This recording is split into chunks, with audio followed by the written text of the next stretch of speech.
Love is not a relationship. Love relates. But it is not a relationship. A relationship is something finished, but a relationship is a noun. The full stop has come.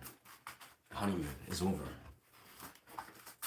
Now there is no joy, no enthusiasm. Now all is finished. You can carry it on, just keep your promises. You can carry it on because it's comfortable, convenient, or cozy. You can carry it on because there's nothing to do. You can carry it on because if you disrupt it, you're going to create much trouble. Relationship means complete, finished, closed. Love is not a relationship. Love is relating. It is always a river, a flow, a flowing, never ending, unending. Love knows no full stop.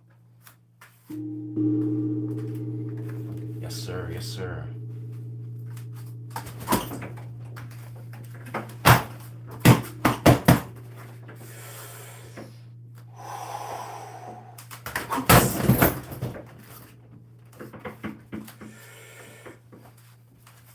Welcome, friends. It's been a very eventful, very interesting few days, I must say, but especially these last 24 hours. I mean, truly transformative as fuck 24 hours. But of course, now finally I'm actually not sick, so this is dope. But man, I'm feeling so, so elated right now. But yes, say la vie, welcome to this program or whatever this is. We're gonna start as we are, just kind of doing some freeform training. Sort of taking a page from some of my friends' books. As the last 24 hours, I was at the beach yesterday, Breck Beach, a place I love to go. This place is like a portal, but I ran into a good friend of mine, and basically, this friend, he was on a quest to create this large vision related to basically creating community housing. This guy's a very passionate guy, very intelligent fellow, and he's been following my content journey. He's like a friend from the real world, in BC, and he immediately felt very drawn to collaborate, to share space, just talk about ideas. And basically he reflected to me some beautiful truths. Like he was immediately telling me these dimensions of, as a creator, I personally, like the energy I embody is always often in the role of giving, of offering, of putting out energy. But it's like there's a pivotal phase of where I'm at where I would profoundly benefit from just simply receiving, being able to receive, to be in this receptive dimension, just listening. And this is the kind of thing I think about a lot is like, here I'm interacting when I'm creating these streams. Often it's like I take on the role very naturally of the facilitator. I'm here to just facilitate, to do a performance, a musical performance, or whatever it is the journey it is. But I think there's something so beautiful. Welcome, brother.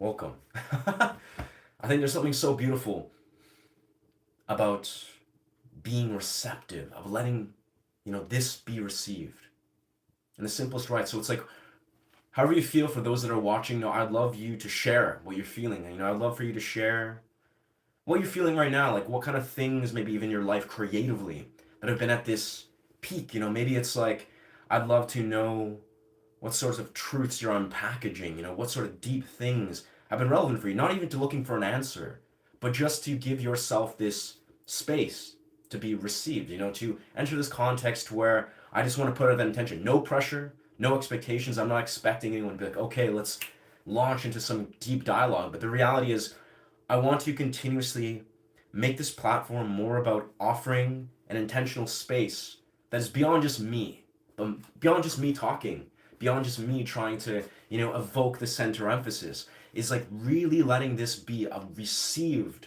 channel. So anyhow, that's just my 2 cents. I'm going to continue what I'm doing here. Welcome, Dub, Dev.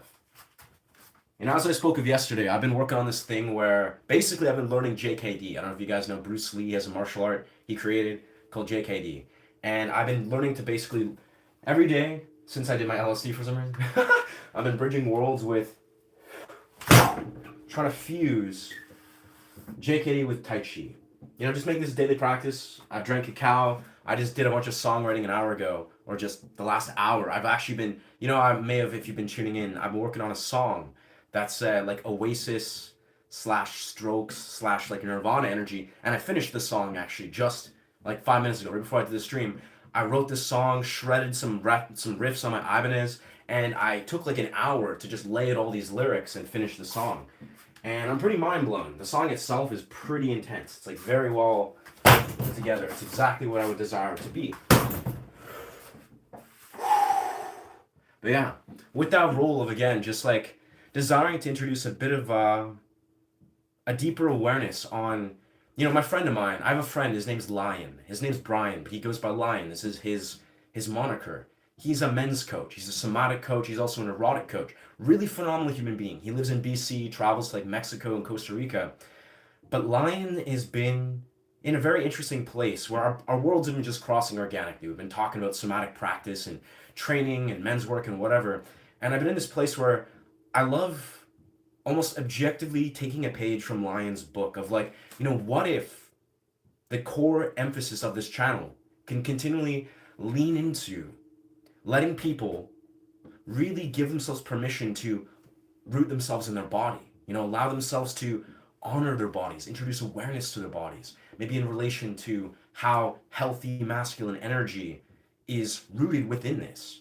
Just the simplest, right? It's like having conversations. You don't even have to do anything. You can do, maybe dimensions of these practices or breathwork type things if you desire to. But I think it's more so, the core highlight of this channel is often to simply plant seeds of perspective. If someone's like, oh, word, maybe I can look at my life and be like, if there's one practice I can integrate in my day that would powerfully influence me or inspire me, then let it be whatever flows through. But anyways, hope you guys have been well. Hope you guys are rooting yourself into somatic body.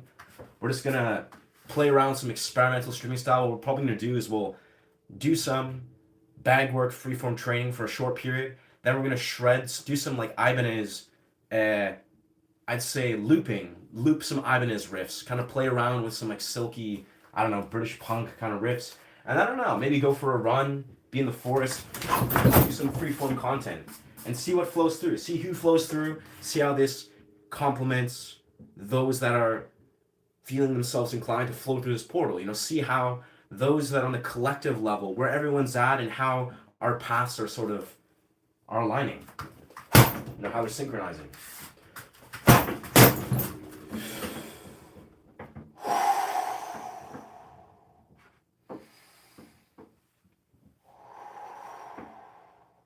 And I've spoken very openly of how the increased parallel that I've been seeing lately since I did this microdose of LSD is really been a simple reminder to just be, to just not try to become, not try to do, not try to like, and this is a funny parallel because, I've been doing this YouTube thing nonstop for like probably about 6.5 months, the streaming thing, just go, go, go. I've been really reinforcing this narrative of just going, of creating, of doing, which has been very beautiful. It's been very active and a very active role in my success, in these metrics of YouTube and whatever. But what I've been sitting with, and the LSD delivered such a powerful, beautiful core message of there's so much to see, to feel in a enhanced level of presence. And not even just about presence. Like presence is valuable. Presence is powerful, right?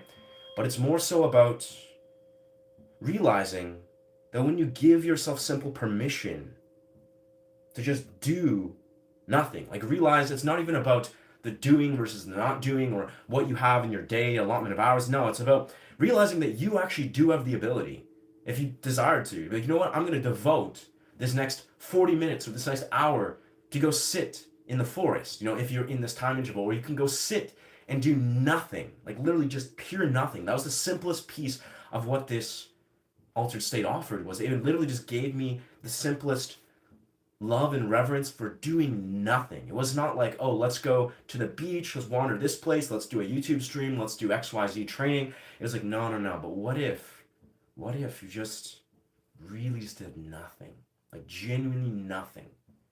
What would this look like? What would this awaken? What would this feel like? What would this let you remember? And damn, a lot flowed through. I'll be honest, like, 24 hours or 48 hours have passed since I did this LSD, and truthfully, I went to the beach yesterday. I was kind of feeling like, a little bit apprehensive. I was like, maybe I'll go to stream. And when I went to this beach, like I kind of said, I ran to a friend and he was giving me all this interesting perspective, like reflecting on, just celebrating my success of this and that, but also just being like, now you are in a very powerful role where he was telling me, like Source was telling him, like it was channeled through him to tell me that now is your time to receive, not just to give, not always to just be in this place where you're giving this, offering this perspective, but to be as receptive as possible.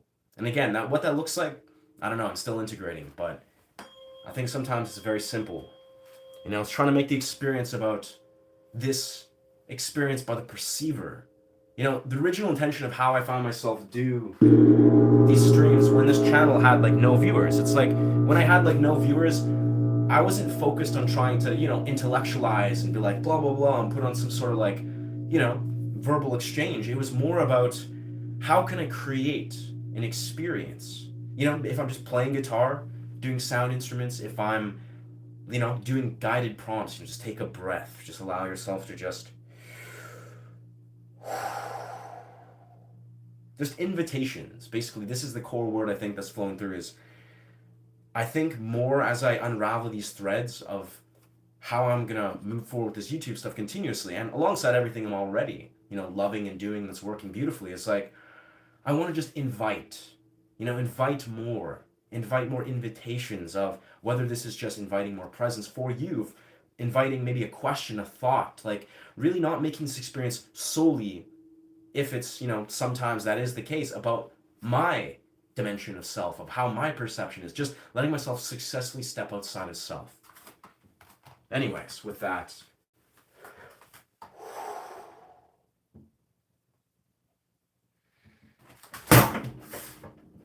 I think there's something beautiful. What I've been exploring is like, you can train martial forms. I train, like I've trained lots of kickboxing, boxing, taekwondo, where the emphasis is, just like strike. You want to really create the most dynamic, explosive movement where you're trying to strike through the opponent. But what I think is really interesting is, JKD, like more like Wing Chun, even like karate based things.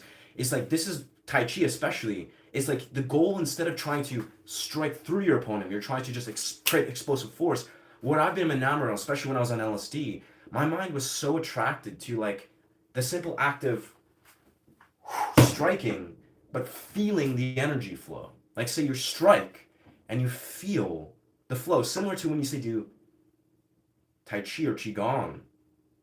There's a very subtle circulation of energy. You're just introducing awareness to how you can absorb the movement patterns and movement pathways. And it's like when you're doing a martial form, you can literally bridge those worlds where you can just be like, and then take the energy of what you've just, and then absorb it and feel into it, just, and slowly let yourself like root yourself in your body. I don't know if that makes sense or not. For me, it's been very interesting. I'm a very much a student of Tai Chi and Qigong, which I speak of a lot on this channel. And I think in the essence of it is like Qigong and Tai Chi seriously offer a very potent way to just effectively root yourself in your body, your somatic body, your nervous system. Like a lot of us, we think of, training has to be this like, weight training parallel where you're just trying to create, this kind of adrenalic activation where you're always working on muscular training. But how beautiful, a page from a Bruce Lee often trained. He devoted his life to not only training the muscle groups, but allowing yourself to have fluidity, have explosive, energy. And I think a huge part of that is because it gives you this ability to heighten your awareness of your energy, how you're creating. It's like almost like an artful, very artistic way of directing energy, and of course engaging in a sort of combatant thing. Absolutely. Any friends that can defeat me, if they're my friends, brother, they're not gonna want to engage in anything. But of course, yeah, I've actually many martial artists that are way better than me, like without a shadow of a doubt. It's not even like a question. But you realize though, we're not gonna go deeply down this rabbit hole, but martial arts is a psychological, like primarily it's technique versus technique, but at the end of the day, usually who wins is the person that has the psychological edge, like with invariably. But yeah.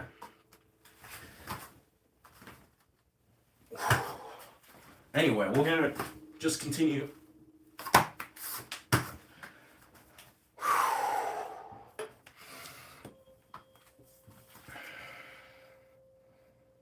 Anyway, I thought it's just a fun way of engaging the body, creating sort of a way of really just inviting those that are viewers here to kind of just like look and connect with yourself, like reflect what your feeling is, you know, how you can engage within your body if that's an invitation that you desire to accept. You know, maybe in the simplest way, another part of this channel naturally is reprogramming your somatic body isn't just about hopping around and jumping and moving your nervous system or engaging your nervous system. Reprogramming your body is actually simple. You know, this is the thing I talk about a lot, is like, this channel is dedicated to resonance patterns. It's genuinely like, it's a giant gong right here. But a lot of what I do on this channel is I make sound journeys. I play guitar and I play around with resonance patterns.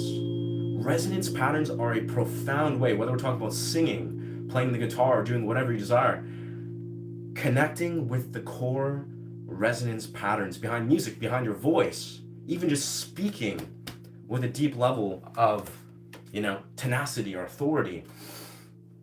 It creates such a powerful resonance that your body, your nervous system responds to. Yeah, it's a very nice gong.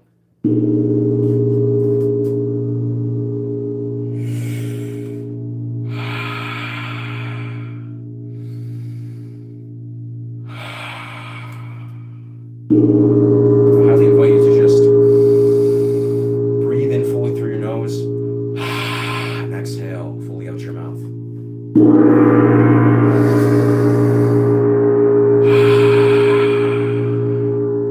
You know, so rarely do we truly give ourselves permission just to unapologetically breathe, you know, just.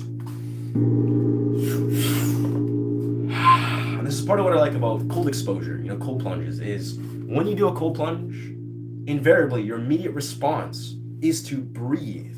It's to breathe deeply or to breathe sharply if, you know, you are not accustomed to cold plunges. But that's the core thing, is whatever it is you do, I highly invite you to just introduce awareness to your breathing. You know, how can you breathe deeper, more intentionally? Like, this is it's a deep spiritual pathway. Like, it is a path to something that is so beautiful and uniquely human, that is a portal. Like, your breath is a portal. This is like a spiritual truth that is deeply connected and known in many, many, many cultures. All right. Let's grab this giant tripod we have here and go into the studio.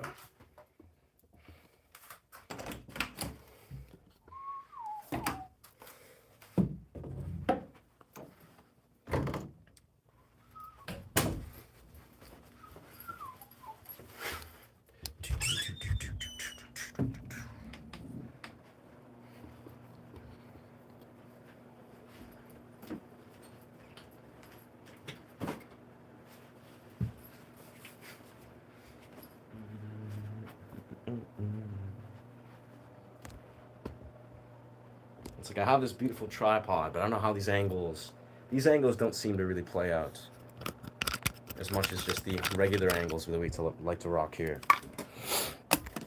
Yeah, but it's funny though, since yesterday I just was experimenting. Good evening, what's good, brother? What's good, Tibet? I've been experimenting a lot with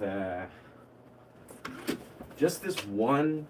It's called, there's an amp called British Ultra. Probably the best British sounding guitar I've ever heard, truthfully. Just such a good sound for chords. Like, you know, I'm a huge fan of, like, I mean, I'm sure we all are actually, of like really silky, you know, electric chords. Like these kind of, let's see, where's my...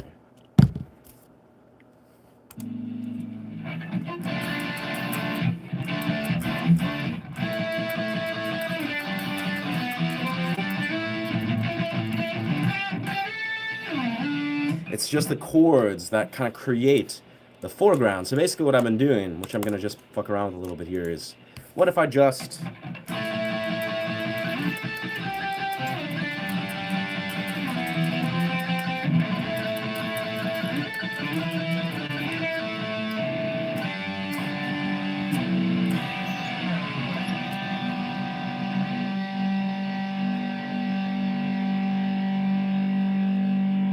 Just kind of let that ring out. Because yeah, why not? And then we go to our lead, which is echo, whatever it's called. Echo lead, of course. The echo lead, which is the best lead, I think, that I've ever found. So then we go and just do some simple looping, which I've never done truly on this baby.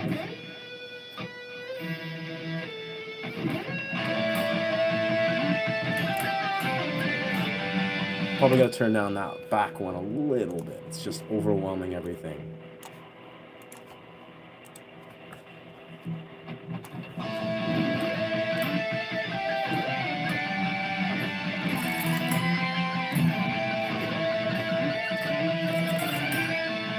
Still overwhelming everything. Yeah.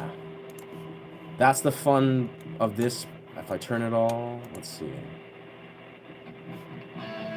There we go. That's way better.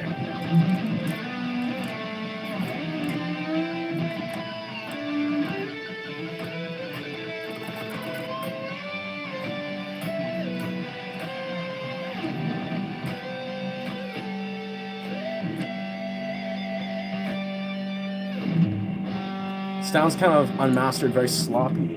But that's electric guitars for ya. Yeah. Having fun with that, though. Those guitars, though, brother, like this, I cannot... I wrote a song earlier. Well, the song I was talking about, it's like Oasis, Reptilia, or Strokes, whatever type. Fucking took me a long-ass time to get it out, I'll be honest. Like, this is like... It's funny, what I did was I wrote... This is the original. This is the original lyric. I was like, okay, I have 4 pages of, like, 4 sets, you know? Like, few lyrics, and then I, like, did a second take. I was like, you know what if I do a second take? When I woke up the next morning, and it's, like, more than double the size, and it's a very interesting sound. But, yeah, very unrefined. I just banged it out right before I got here, but good evening. Yeah. By lightning. By lightning. Yes. By lightning. I like it.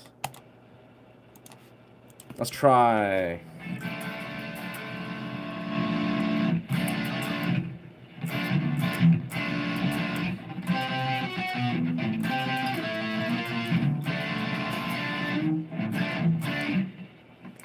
It's very Mars Volta, but it's like, it's just something else. It's just, I love this. I love this setup here. The British Ultra.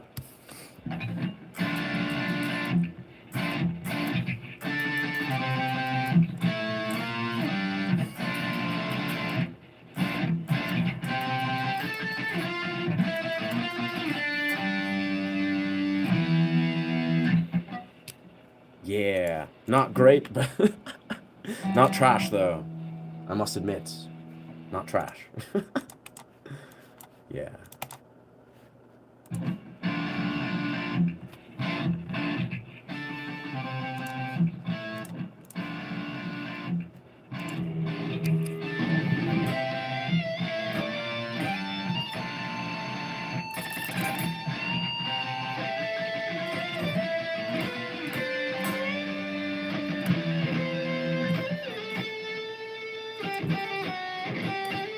I see right that key.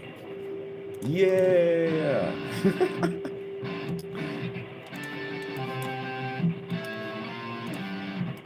What a beautiful pair, though. What a beautiful pair.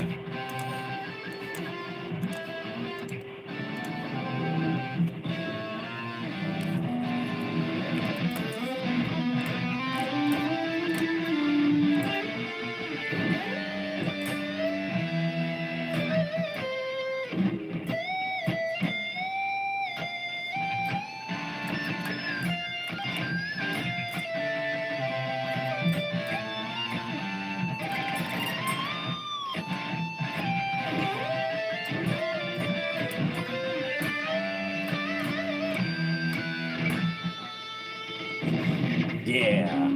That kind of shit. That kind of shit. Yeah. Nice. Reminds me of She Sells Sanctuary. Interesting. Never heard of that in my life. Yeah. This is all. I'm not a massive. I'd say I'm not familiar with a lot of like modern metal, rock, this, that. I listen to like, you know, Marson and lots of guitar and stuff. So this is kind of just like pure off the dome. I don't know what exactly I'm channeling or what song style this is. It's just chords. I was almost like Mars Volta with maybe some sort of Avenged Sevenfold. That's kind of how I'd associate it. But that's dope. That reminds you of She Sells Sanctuary. I might have to give that a go or check out what that is. Yes.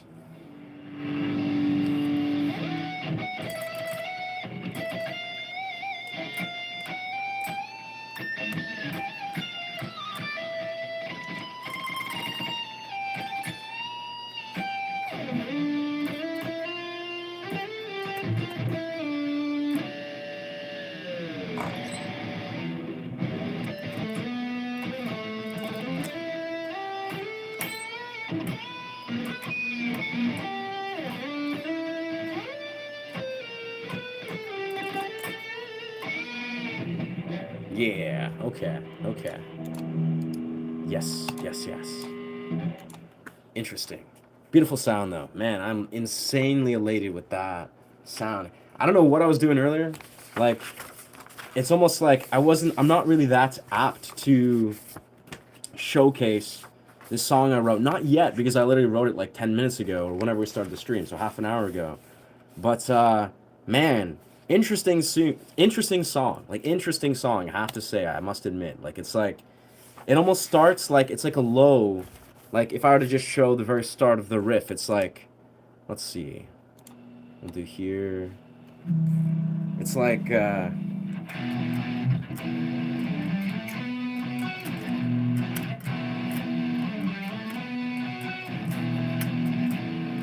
yeah.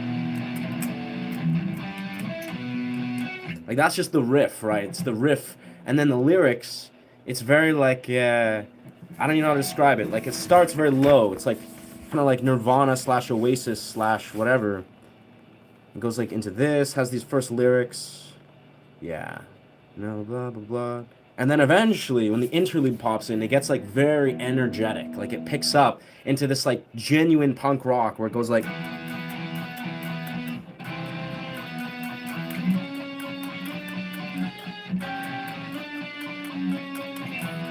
That's like the interlude. And I don't even remember what the lyrics, they're like somewhere here. It's a cool song though. Literally, I'm into it. Yeah. Yeah, yeah. Yeah. Yeah. A lot of it though too, I find it's kind of like it's a dimension of it's like I'm screaming the interlude and going into like yeah, it's like cross.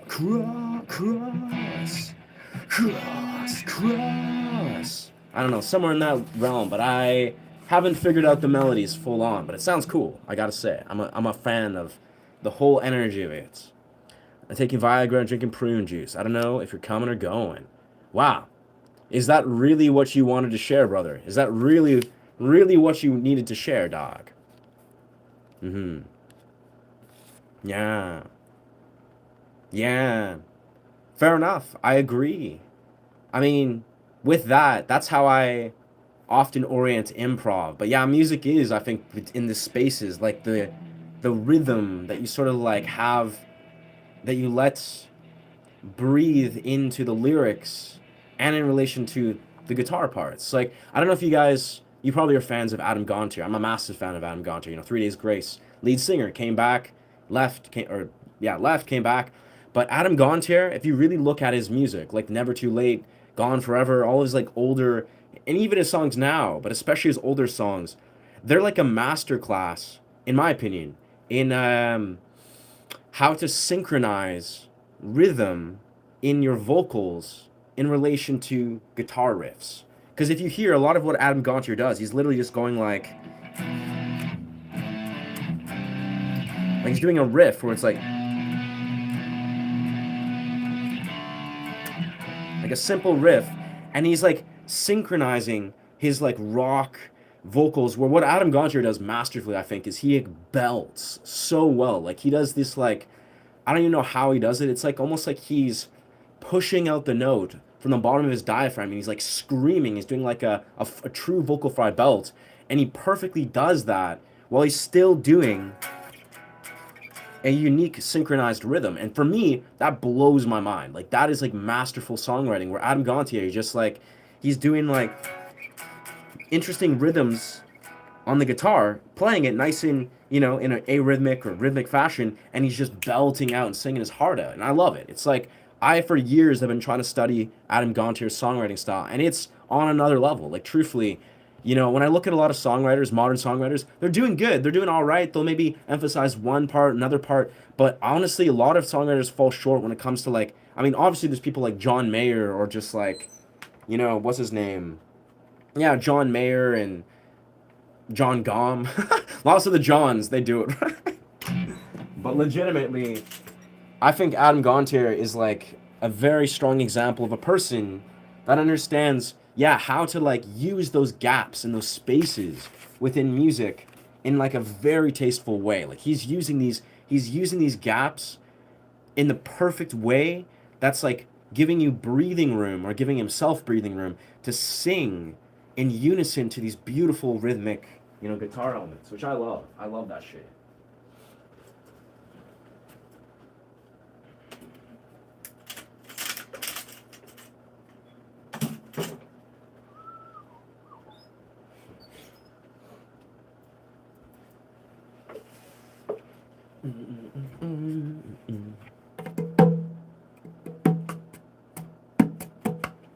Yo, what's good, Kyle? What's good, brother? Yes.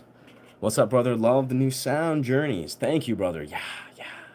So awesome hearing everything coming together. Thank you, brother. Thank you for receiving this. I mean, yeah, it's funny. You know, I was sick for about 4 or 5 days, and I also intentionally I like took a. I was telling myself, you know what? We've hit our monetization metric. We don't need to do we don't need to do streams now like 5 hours a day, nonstop. But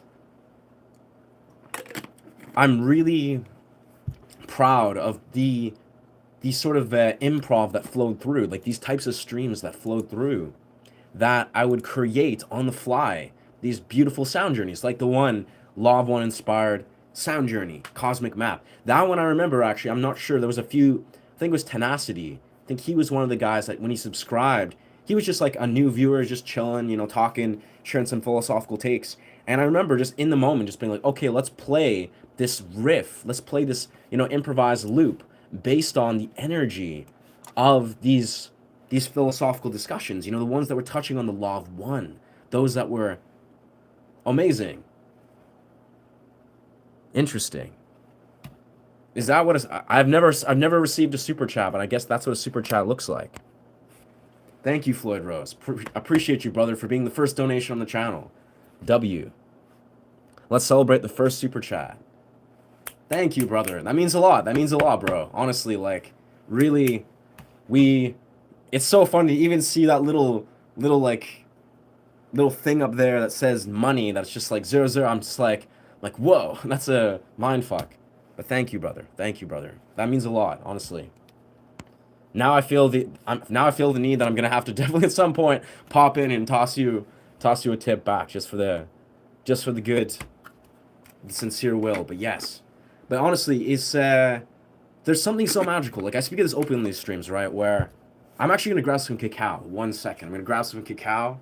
But yeah, I don't know how. There's gonna be a way that I gotta like honor people who give me a tip. I think what I'll do is I'll improvise a improvisation based on the energy of the person. I'm gonna do that though once I get some cacao. That's exactly what I'm gonna do.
Yeah, but I find what I've been doing, sort of tentatively is, as you see my remedy on the live post. Yes. Yeah. The video is with you in nature. Yeah, I did see that post. Thank you. I did see the remedy.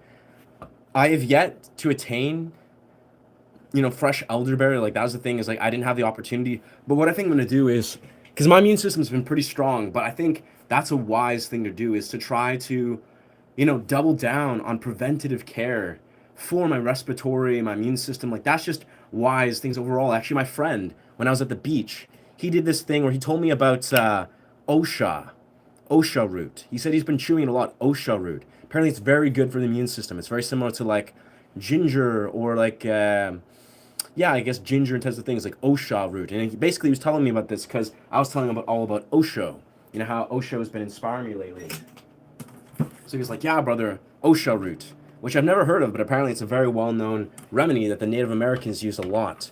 But I definitely, pairing with your sort of remedy, so garlic, what was it? Garlic, I think it was ginger, elderberries, and yeah, making elixirs. Like, that's a thing that, again, I don't often think about, but I think that's a phenomenal idea to get in the habit of doing. Just making elixirs. What better way to honor your health?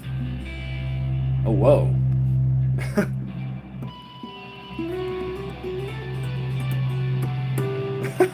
That sounds weird. Yeah, my amp is on there. I don't think I want to do that, but my amp was flipped on. But yes, I noticed a while back there was a fellow, I think he was telling me about how one was like his young daughter or something. She was like sick, or his young daughter was like going through something. And I remember he wanted me, she was like 3 or something. And I remember he wanted me to just basically, he was just like, could you play something? And I remember just sending like good energy. I was like, yeah, let's just try that. And I remember also someone was expressing, they're going through some sort of turmoil emotionally. And for whatever reason, I really resonate with that. Like, I really resonate with, creating music that is improvised pieces based off of energy, that is. Like, I do this all the time in the real world. Like, say I have an intimate partner, or I'm chilling on a beach with friends or whatever. I love to create music based off the energy of the room or the people, particularly. And I think it's an interesting thought, because it really, a lot flows through, like energetically or musically, tons flows through.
anyways, yeah, that was strange. That was an improvisation honoring Floyd Rose.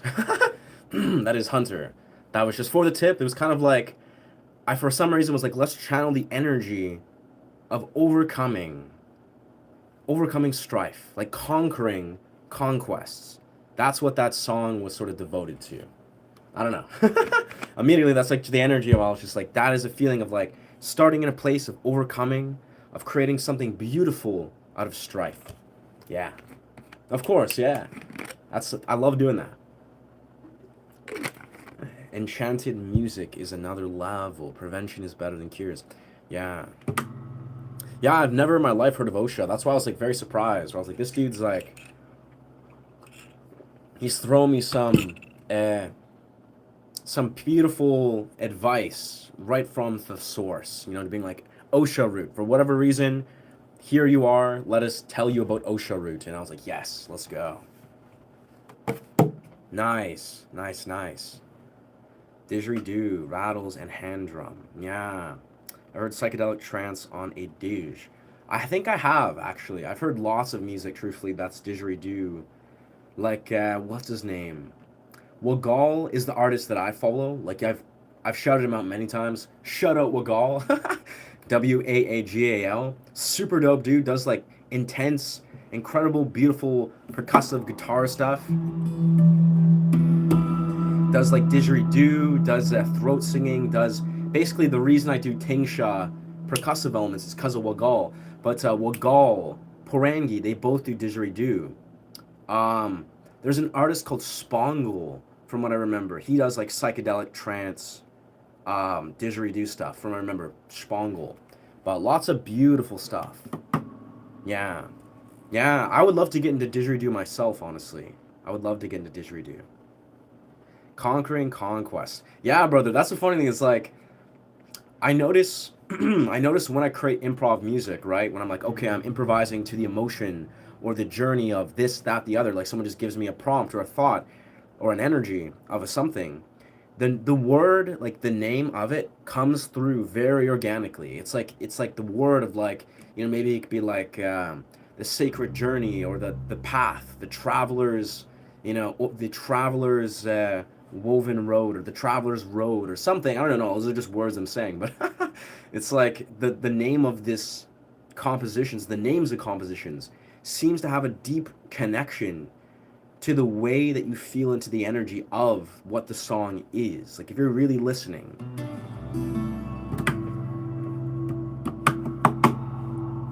I'm using emojis so much they need to think extra when you type just words instead. You know, when you use an emoji so much, you need to think extra when you're trying to just type words instead. Yeah, yeah. I mean, man, I'm in a weird place. Oh no, it's W-A-A. It's W-A-A-G-A-L. I mean, I can say, yeah, that makes sense, Hunter. I would say, for me, I often find myself, especially since I did this microdose of LSD, you know, a few days back, I think I told you guys this, I probably did, but when I did this microdose, as it was kicking in, I did a cold plunge. And immediately, as I was in the cold plunge, my mind immediately was just like, why? He was like, why would you desire? Like, why? And it was like a very gentle, you know, acidy, monotone voice, just like, why? Why would you engage in this device? You know, why would you engage in this device? Knowing that it is diluting, that it is distorting, that it is maybe just not serving you on a fundamental level. Like, truly, it was like penetrating my deepest piece of like, why would you engage in this device knowing that it's not necessarily serving you, like that it's not serving you more than it is maybe destructive. That was like kind of the core narrative, and I was just like sitting with that. I was like really feeling it. Wasn't just telling this to myself. I was on LSD, so it was like this was like a penetrating feeling where I was like, oh, it's like, huh, like where's this stemming from? Like, why would I actually believe that there's any justification? You know, and obviously being a YouTuber is a pretty good justification. Like, that's not even though the justification. It's like, you know, say you hop on social media and your mind is like, oh yeah, let's use this social media device for a justified reason. It was like my mind was kind of comprehending, like, why can I actually, like, what is making me think that I can justify the ends that don't meet the means of why I'm picking up this device, this phone, and normalizing something that is not serving me, especially in relation to social media. Like, it was such an immediate truth. And weirdly enough, when I did this LSD, I mean, this maybe makes sense. That was also the day I didn't stream, 2 days ago or 3 days ago, or whatever. I did not want to pick up my phone. Like, it was like my mind, it wasn't even like a feeling of but let's just put it down or pick it up, put it down. It was like my brain was literally just like, it had this like deep, almost like deep sense feeling, this visceral felt experience where I was just like, I cannot pick up this phone. It was like, it was like a weird, like looming feeling where I was like, even if I desired to pick up my phone or enter a social media thing, it was like, my brain was just like, it was like, no, today is not the day. Like, today is the day where you are going to be present entirely. And this happened over and over throughout the day, where it's like my brain was like I'll be honest, it didn't come from a place of like, disassociation. It was from a place of pure presence, where I was like, all I desire to do is just to be. Like, it was a weird feeling where it was like my brain was like, okay, let's go to a forest, let's maybe take some nootropics and some supplements and go to the gym, and let's go do a YouTube stream in a forest and a beach. But then my brain was like, but yes, we could do that. We could do that. But what if you just did nothing? And what would happen if you just did nothing, did none of these things? Just be. Just be. Sit in the forest and think and sit with your energy for hours and hours. You sit in here and stare at this water, stare into these trees. Just sit there and be. And it was like, that was the looming feeling that flowed through the entire day until the LSD wore off. And this LSD, I took a microdose. So it was like, not, very small dose, not even 20 UG. And this LSD lasted like 8, maybe 9 hours, which is, I guess that's pretty normal. But it's very beautiful, though. I have to say, like, my day, my perspective, my entire, like, psyche has been, like, significantly better in these last few days. Just in the most ambiguous ways. Like, the part of what I told myself, might be familiar with this kind of realm of narrative is, often when I'm talking about the quantum, right? When we understand the quantum, that the fact is all of the versions of you exist where you do or do not, and so it is. It is or it is not so, and so it is. Means that everything that exists that ever could possibly occur, every choice that you make that is the version of you exists all at once. And I remember returning to this thought, I was like, why am I concerned? Like, I was on the LSD, I was like, why am I concerned about, maybe this lower vibrational emotion, or this interaction with this person, or this fear-based narrative, or this fear-based narrative? I was like, there is a version of me that exists that has dealt with all of these things, that has dealt with all these things in an emotionally intelligent way. Like, this is the immediate thing that flowed through. I was like, there is a version of me that exists right now that has addressed all these things that I fear, that I'm concerned, that I'm worried about, and has already addressed these things in an emotionally intelligent way. It exists. The version of me that has done this. So why be concerned? Like, why not see and let ourselves feel into this reality of being like, why not see that there's no reason to worry, no reason to stress, because there is a version of me that exists, that is in this quantum, actuality, that has already processed all of these things in a healthy, emotionally mature, and even a sacred way. It was beautiful. It was a good feeling. It's a very good feeling. Dijon, LSD, or peyote is awesome. Yeah, yeah. I could see that. I could see that, Tibet. That sounds like a beautiful experience. I don't know what happens to me. So you're saying what happens to you is you use an emoji. Yeah. See, the thing is, for what I feel, Hunter, is for me, I often, if I'm using social media or any sort of social portal, right? If I'm on, what's it called? Discord, or if I was like, on YouTube even, or doing any sort of thing, I always desire to use voice notes. That's like immediately, if I'm like in any sort of social media portal, I always desire to transition into voice notes. Now, I've come to realize that obviously not everyone has the time, space, or even capacity to receive a voice note. For whatever reason, they're just like unattracted, or it like, pokes holes in their sort of their narratives or their whatever's going on. They get projected or they're triggered when you just drop a voice note. You're just like, hey, let's talk. Let's have an authentic conversation. And I think it's weird the way we dilute ourselves for social media. You know, we think that, I mean, emojis, they're like, you know, they're like modern hieroglyphs, right? They're like modern hieroglyphs. They can mean so many different things, but they often aren't taken as what they actually are. And I don't know, I'm not really, don't think a whole lot about emojis, but what I'm simply saying is, there is maybe better ways to emulate what you're saying, but maybe, if not always, it's more so inviting this interaction to go more further. It's inviting the interaction to be more authentic and maybe go further to be experienced in the real world. Because, like, I remember realizing this a long time ago when I took a social media break for about 3 weeks. It was.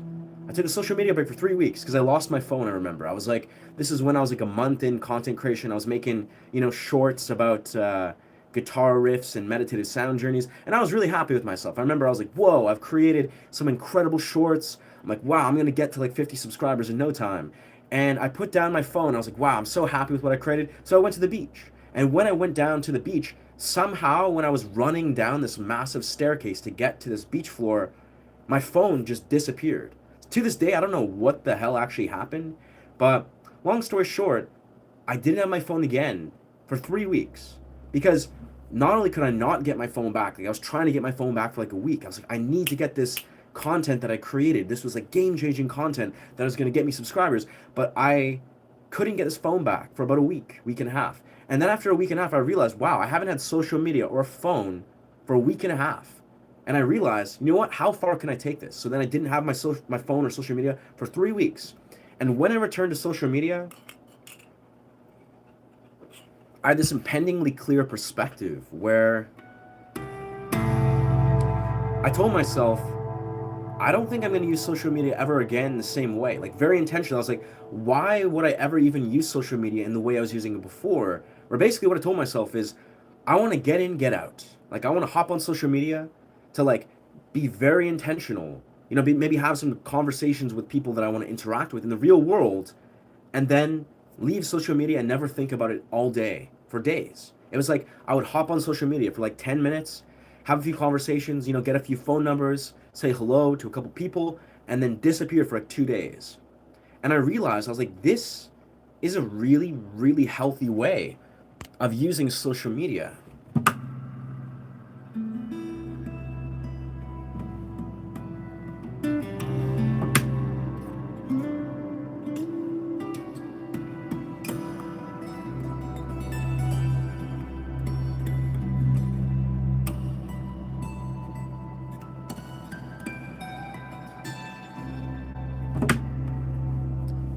Yeah.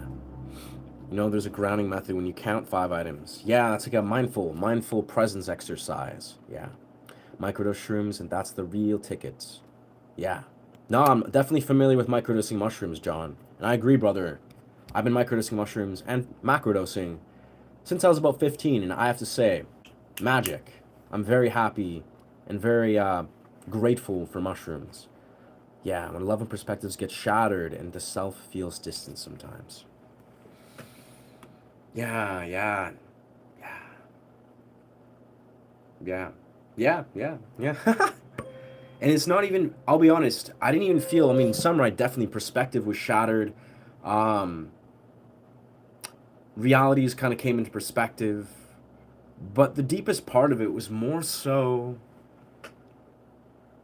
seeing the way that I myself could return to the core philosophical values that I had instilled already. Like, if that makes sense, right? It wasn't like, there wasn't like a paradigm shattering, like, whoa, I've, you know, figured out mindfulness for the first time, or like, whoa, meditation, wow. It was like the core thing that actually awakened in the course of these last few days was literally just returning to core philosophical truths and beliefs that I already knew and I was just remembering. It wasn't like a paradigm shattering like epiphany. It was like ego shattering. Like absolutely, if you mean like perspective shatter synonymous with ego shattering, yes. Like my ego in a healthy way was just gently suspended. It was like put to the side and be like, wait a second, why does the ego desire to be like, but let's do this, let's train, let's go, let's stimulate the brain and produce this and be productive and blah blah blah, which is normal as a guy that's been pushing YouTube, growing a YouTube channel for 6.5 months, streaming nonstop. This is a normal transition of being like, word, okay, now we need to reintegrate that which is outside of the egoic mind. Because as much as I like to say I'm a pretty grounded, rooted person, I practice self awareness all the time. But being a streamer, inevitably, it can feed the ego. It can feed the egoic mind that thinks, but it is about me. It is about me, the identity of myself, of how it's XYZ perceived or whatever, right? It's just, in the simplest right, part of what this LSD experience unraveled into was this deep, deep realization of being like, who is me beyond me? Like, what is my experience when I'm trying to do nothing but just be? Like, when I try, and these sound like, core philosophical truths. Maybe it makes perfect sense to many, but it's like, who are you when you don't try to do anything, when you have nothing to desire to achieve? Like, but what is on the other side? What do you see? What flows through? What self protrudes? What intention is still present? And again, the simplest piece of what I'm trying to encapsulate is, for me, the core thing. And again, I went to the beach yesterday. My intention was to meditate, sit with nature. And my one friend, he reflected to me, he's like, you are in the place to receive. Like, it is your time to receive in every right of what that means. He was talking about, I was talking about, okay, I've been monetized. He's like, wow, that's amazing. Congratulations. And he was even going further, being like, now you are in the place where you should give yourself permission to be receptive, to give yourself permission to receive, not on just a monetary metric level, but receive, to be receiving. You are in this stance where you are giving as you have been for X amount of time, as I have been. But now it's like, now I'm in this beautiful place where I can now introduce how to receive, learn how to be open to receive, to be receptive. So, yeah, makes a lot of sense when I look at it. And again, these aren't things that were like waves of epiphanies. Like when you're on mushrooms, often for me at least, mushrooms like to offer like a very almost overt, like blatant perspective. It like penetrates, shatters your reality. For whatever reason, I'm gonna practice. I've been trying to like, because Jay's right. Jay's right on the money. I get monetized, talk about LSD. It's not that you can't talk about LSD. You realize, and I'm not fully monetized. I don't get ad revenue. I do not get ad revenue yet. So from what I know, maybe I could be wrong. We gotta like, tread these waters lightly. But until I get ad revenue, I'm not fully monetized, like in the sense where they're gonna be monitoring everything I do. Yes, I've unlocked super chats where people can donate, but I'm not in the paid, ad revenue program. So I don't think I'm going to be monitored the same way, but you're correct. And I spoke about this, yesterday a little bit. It's like the way I think I'm going to carry about this channel, if I'm talking about, psychedelics, it's just simple. Precision of language. If I'm going to talk about LSD, I'm not going to say LSD. I'm going to say maybe lysergamides. What's a lysergamide? Well, you probably know what lysergamides are. Maybe you don't, but it's like the analog. It is what LSD is. Basically, the way to talk about compounds. Like I could talk about what I'm probably going to do a lot is I'm going to talk about altered states of consciousness. I'm not going to be like, hey, we're talking about XYZ compound, because that is how you do trigger the things that can translate to being demonetized, is by saying specific things. So in this channel, I'm going to be very clear that I do not want to advocate people saying specific or asking specific questions about illicit scheduled compounds. Yeah. Like instead, we're talking about altered states of consciousness. We'll talk about the philosophical and psychological, neurological dimensions of altered states of consciousness. That's a philosophical realm. That has nothing to do with a substance per se. I'm not advocating for or against. I'm not talking about do or don't. I'm not talking about ingesting. I'm not advocating any of that. We're talking about altered states of consciousness and observing the psychological and neurological dimensions of this, and of course, philosophical dimensions. So in the future, I'm definitely going to have to catch myself and be like, okay, instead of speaking about, XYZ compound, we'll talk about, we'll use code words like lysergamides. If you know what lysergamides are, it's the analog or whatever it is what LSD is lysergamide or lysergamide. And, maybe instead of talking about DMT, we'll call them, what are they called? Triglyceride? No, what are they? Not triglycerides. That's like omega fats. Let's search this up right now. Basically, we're gonna become a science channel. Basically, instead of talking about illicit substances or scheduled substances, we're just gonna be scientists now. We're gonna say the scientific, let's see, analog. We're gonna use scientific terms, and I want you guys to also do the same if you're gonna recommend anything, or just say altered states of consciousness. But let's see, tryptamines. Oh yeah, tryptamines. I think there's a specific type of tryptamines. Does it do propyltryptamine? Yeah, we can talk about, it's probably tryptamines. Dietryptamine, yeah, dimethyltryptamine. I don't know. Even that might be a slippery slope. I'll be honest, like, if YouTube's really paying attention, like, oh, he's talking about tryptamines, like, tryptamines are XYZ. But I think if we just avoid any terminology, we're not talking about shrooms, we're not going to talk about substance this or ganja or whatever, just altered states of consciousness. We're going to all just branch them all together. If we're talking about altered states of consciousness, we're talking about psychedelics, because we don't really advocate any other substances on this channel. Like, that's, if you're listening to YouTube, not advocating, and lots of disclaimers. Now, I'm not going to give disclaimers really, but it's like, the idea is that we're going to talk about altered states of consciousness. That's talking about psychedelics. That's it. We're going to talk about the psychedelic or the psychological and philosophical and neurological realms of altered states of consciousness. But we're not going to be like specific. We're going to get good at this. We'll just be like, no specifics here. But the key is, if we are going to speak like in excess about, magic mushrooms and all the ins and outs of that, that is going to be on Patreon. I'm going to make a Patreon soon. I've been saying that for a while now, but I'm going to make a Patreon, and I'll do Patreon lives and whatever, the same way I do here. That is going to be specifically for everything I can't talk about that goes against community standards here. So, I don't know, it blows my mind, because it literally is about precision of language. Like, it's easy as ever to not get demonetized. You just got to be smart. You got to think around the rules, right? Food for thought. Did you make it? I think you did make it. You did make it, Melissa. In every way, you're here. You've made it. Ego is necessary without not being in a vegetable state, but ego is dissolution, the best form of gaining connectivity.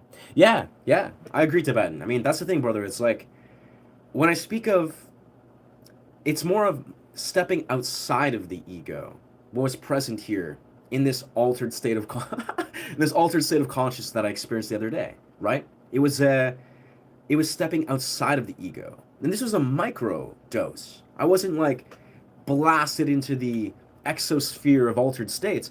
I was just lightly gracing the waters of this altered state, in the most immediate sense.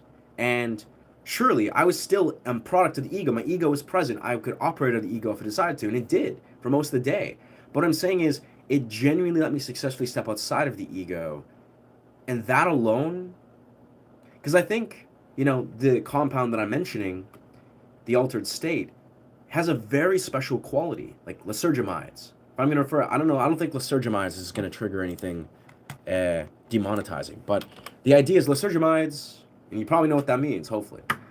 Hell, we could even just use the old school, what is it? Lucy in the Sky with Diamonds. That's a lot to say, but, we'll talk about the Beatles song. Maybe if we're referring to LSD, it'll be like code words. It'll be like, we'll talk about, the Beatles song, Lucy in the Sky with Diamonds. I don't know, it's a lot to speak. But yeah, with lysergamides, I really feel, ego or not, and I was speaking about this a lot, actually, with this gentleman that I met on Wreck Beach, when I was on the beach. Basically, because this was a fellow that never did this compound. Like, never. He was like, oh, word, I've only done other types of altered states, but never done lysergamides. And I was like, interesting. So he was asking me, what is the difference between, your quintessential altered state or compound versus lysergamides? And I remember thinking, how can I explain this? And I remember kind of breaking down like this particular compound, lysergamides. I feel like it's so weird. I just want to say the compound, but this is a stream. But it's like this experience I truly feel is very unique in the way that it creates, it facilitates a unique experience. It's an altered state that, unlike, let's see, what are we going to call magic mushrooms? We call them psilocybin, but that seems a little bit, psilocybin. Do you think psilocybin would get someone demonetized? I don't know. We'll call them toadstools? Maybe we can call them toadstools? I don't know. He was clearly tripping and go as far as saying the walrus might have been on a couple different things. Oh, yeah. What's good, Geeky Zombie? Yeah. Oh, no, I'm just trying to think of clever ways to interject code words that everyone understands that is helping emulate talking about psychedelics. Because, we're moving forward. We're going to be monetized. We're going to have super chats. As you can see, the little dollar, thing up there. That's so weird that he donated 99 cents. This is 137. I don't know why. I don't know where the 137. Maybe it's the transfer rate. US to Canadian. I think that's what happened. But yeah, if we can think of clever words, we're going to get really good at this. Or if we're going to talk about things that are against the guidelines, which is simple. We're just talking about altered states of consciousness, which is, Lucy in the Sky with Diamonds, or I don't know what we're going to call shrooms. Maybe we'll call them yeah, maybe fungus, toadstools. We'll call them toadstools. I don't know. It's weird. I think I gotta really look into this. What, YouTube guidelines, what they can identify. Because again, I don't think they're against just speaking about these things in general, but they don't want people to advocate them, advocate consumption, have consumption present, or yeah, it's like there's a very specific boundary, which I think is easy because I don't think I even cross into the boundary of what is against the regulations or guidelines. But good things to think about. Nice. Really like this live stream. Just talk and I'll sleep to this. Nice.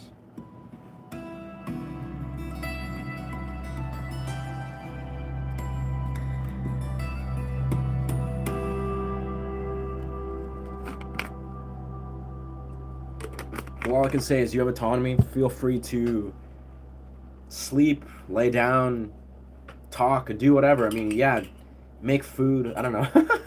It's I'm not necessarily sure what people do necessarily when they're lysergamides. I don't think lysergamides. Yeah, lysergamides is not lysergamides is not that. With the little lysergamides.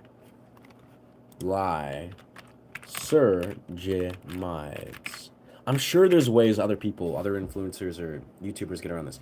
Oh yeah. Lysergamides. Oh yeah. Oh, lysergamides are found naturally in ergot, as well as fungi. So isolysergic. So maybe it's active lysergamides. Active lysergamides. That is, LSD. Then with some lysergamides being found in ergot as well as other fungi. I don't think, though, most people, when we're talking about, okay, so here we have it. Codes, lysergamides, a lot of different types of LSD. Okay, so yeah, lysergamides. So we'll talk about the core, the most popular lysergamide. We know what that is. That's what we're talking about. The most popular lysergamide is definitely the one. Whatever we'll call maybe mushrooms can be toadstools. What is magic mushrooms, though? Mushrooms that we can say, because we don't really talk about anything else. Honestly, that's the core thing, is we're not going to advocate any other things on this channel to go in depth, because we really don't really need to. But like, illicit substances, but we're just talking about mushrooms, LSD, or DMT, and it's either lysergamides, maybe tryptamines, or magic mushrooms. We could call them psilocybin, but there's another thing we're going to call them that I think is more clever, that's more ambiguous. It won't make sense. Okay, so we can say toadstools.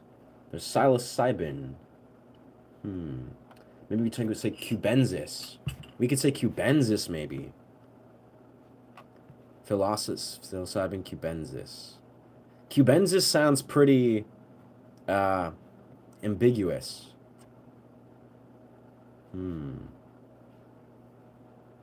So there's psilocybin. That's the weird thing. Is the strange thing about this is in British Columbia, like where I'm at, all of these compounds are not scheduled. That is, they're not illegal. None of these compounds are illegal. So where I'm at in British Columbia, nothing I'm talking about, like if I were like, hey, blah blah blah blah, LSD, mushrooms, not illegal. There's no like illegal dimension to it. Now, obviously, everywhere around the world is a little different. So, yeah, it's like I don't think talking about mushrooms and LSD in any context has any sort of like crazy outlandish domains to it. But of course, we're talking about all around the world. Cubensis. So what is let's just technically look at Philosophus cubensis. Cubensis. Species of fungus. Psilocybe cubensis. Yeah. We'll just call them. We can call them maybe. Apparently, golden halo. Golden halo is a common word. So we either call them golden halo or call them cubensis. But I think cubensis is probably the best. I think that's the most, because we want things. Yeah. Psychofungi. No, definitely. We could talk about, yeah, fungi. That's a strong one. I think fungi, because then I think, yeah, maybe fungi is the smartest way to do it, is because fungi is everything. Somebody would be like, oh no, he's talking about illicit whatever. It's like, no. We're talking about lion's mane fungi. Lion's mane fungi. Yeah. Or some interfere with brain development. I do read the chat, yeah. I've been very invested in trying to look on my computer. I've been trying to really figure out, because this is very important for this channel's integrity. I'm not trying to like say things that can get me demonetized. So that's very much been the very forefront of my intention. Altered states of consciousness is also just meditation. Yeah? So by Temple Lion in the house. What's good, brother? I'm going backwards. So plant medicine as well, psychedelics. Yeah, I honestly missed like the mass majority of all the comments here. Yeah. Nice. So let's see. Let's go back to where. So we're talking about homie was talking about didgeridoo. Didgeridoo. That was the last time I was actually updated on the comments. Then I was going to look on to figure out a creative way to use these words. So perspectives get shatters. Plant medicine as well as psychedelics are only illegal because of humans. Imagine a fish making sharks illegal. Yeah. No, I'm in deep agreement. I'm like I just said a moment ago in random irrelevancy is I personally am in Canada. I'm in British Columbia. Psychedelics are not illegal. Like go to dispensaries. If you're 19 plus, you can get all psychedelics, literally every single one, pretty much. Just front and center, high quality. They're amazing. And yeah, I agree so much to Ben. Reverence, brother. A long time ago when I was struggling to decide I would no longer stare down my screen phone like a zombie. Huh. And when I was in public, I would only really glance. That's fair. The last thing is we can introduce awareness to the programming. You and I you can use self-awareness like you did, as I do, as we, ideally we are. But then in time, the programming is so sophisticated. Like, let's be real here. This is the reason why I'm like so strongly trying to advocate and press on people stepping outside the programming. The programming is very intelligent, very sophisticated. You can be like, you can practice an incredible amount of self-awareness and it will still seep in very likely. Yeah.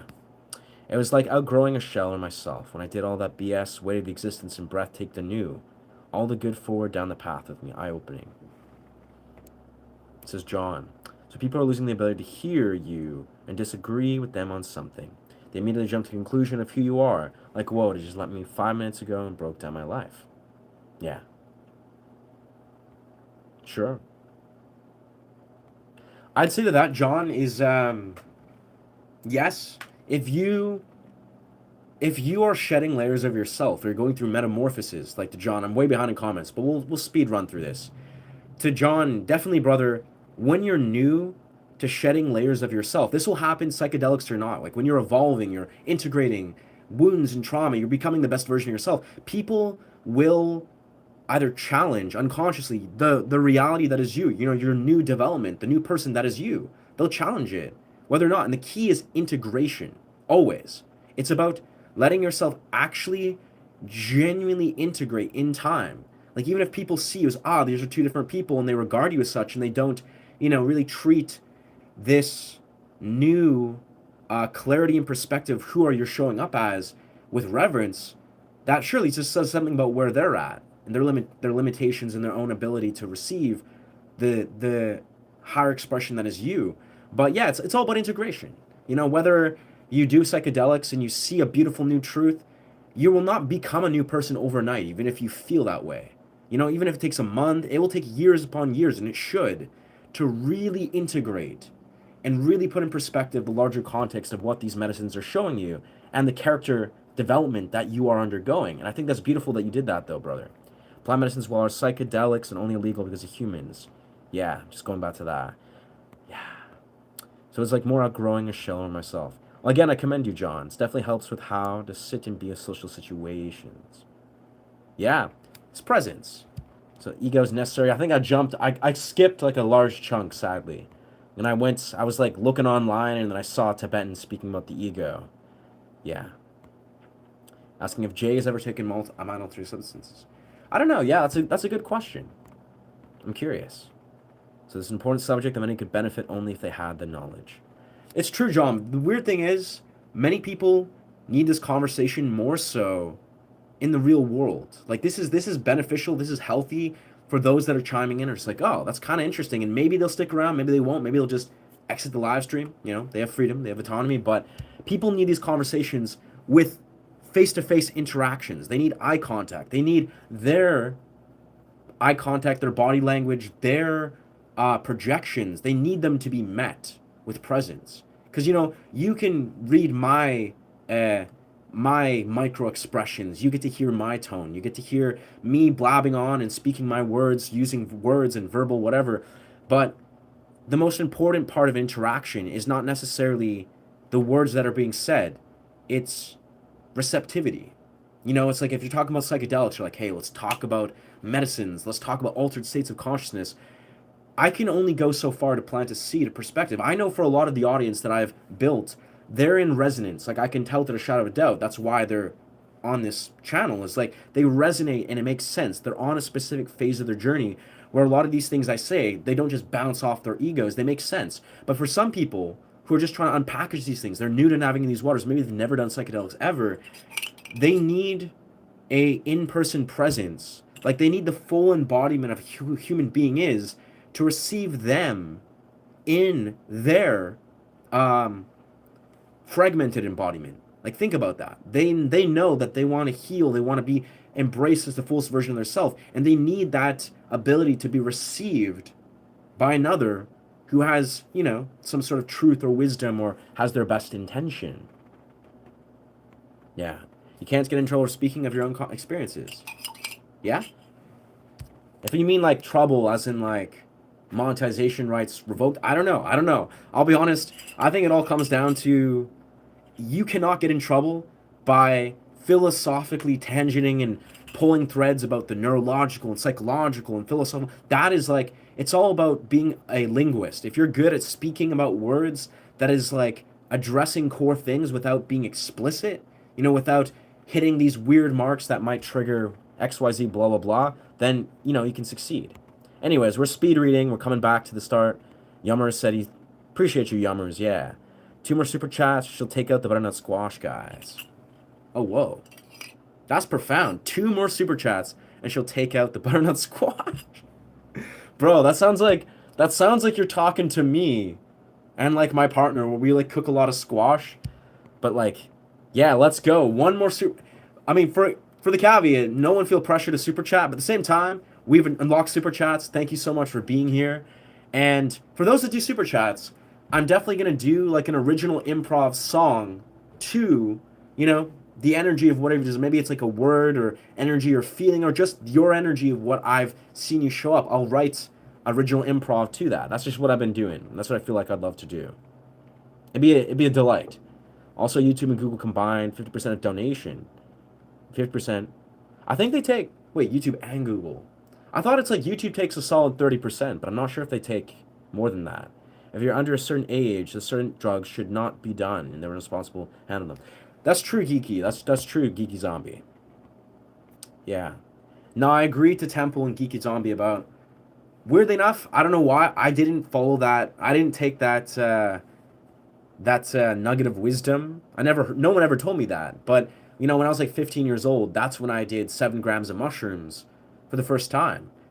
Weirdly enough, it served me very well, but I do not recommend it. I do not. And again, I guess fungi. I took 7 grams of fungi. And we don't know what that is. Maybe we're talking about lion's mane. I did 7 grams of lion's mane. Who knows? But do I know Creep by Radiohead? I actually do not know how to perform Radiohead. Yeah, I do exceed peaceful vibes. Thank you, dog. It's the fungi. It's the fungus that's among us. It's the lysergamides, Lucy in the Sky of Diamonds. It's the tryptamines, whatever is the capital. We're gonna come with a more creative way to talk about tryptamines, because I think tryptamines kind of gives away what we're talking about. But it's like, so we got fungi, we got lysergamides. I think maybe we can talk about the dream molecule. Yeah, we'll just say dream molecule. We're talking about DMT, we're going to say dream molecule. That or the spirit molecule. Dream molecule or spirit molecule. Psychoactive fungi.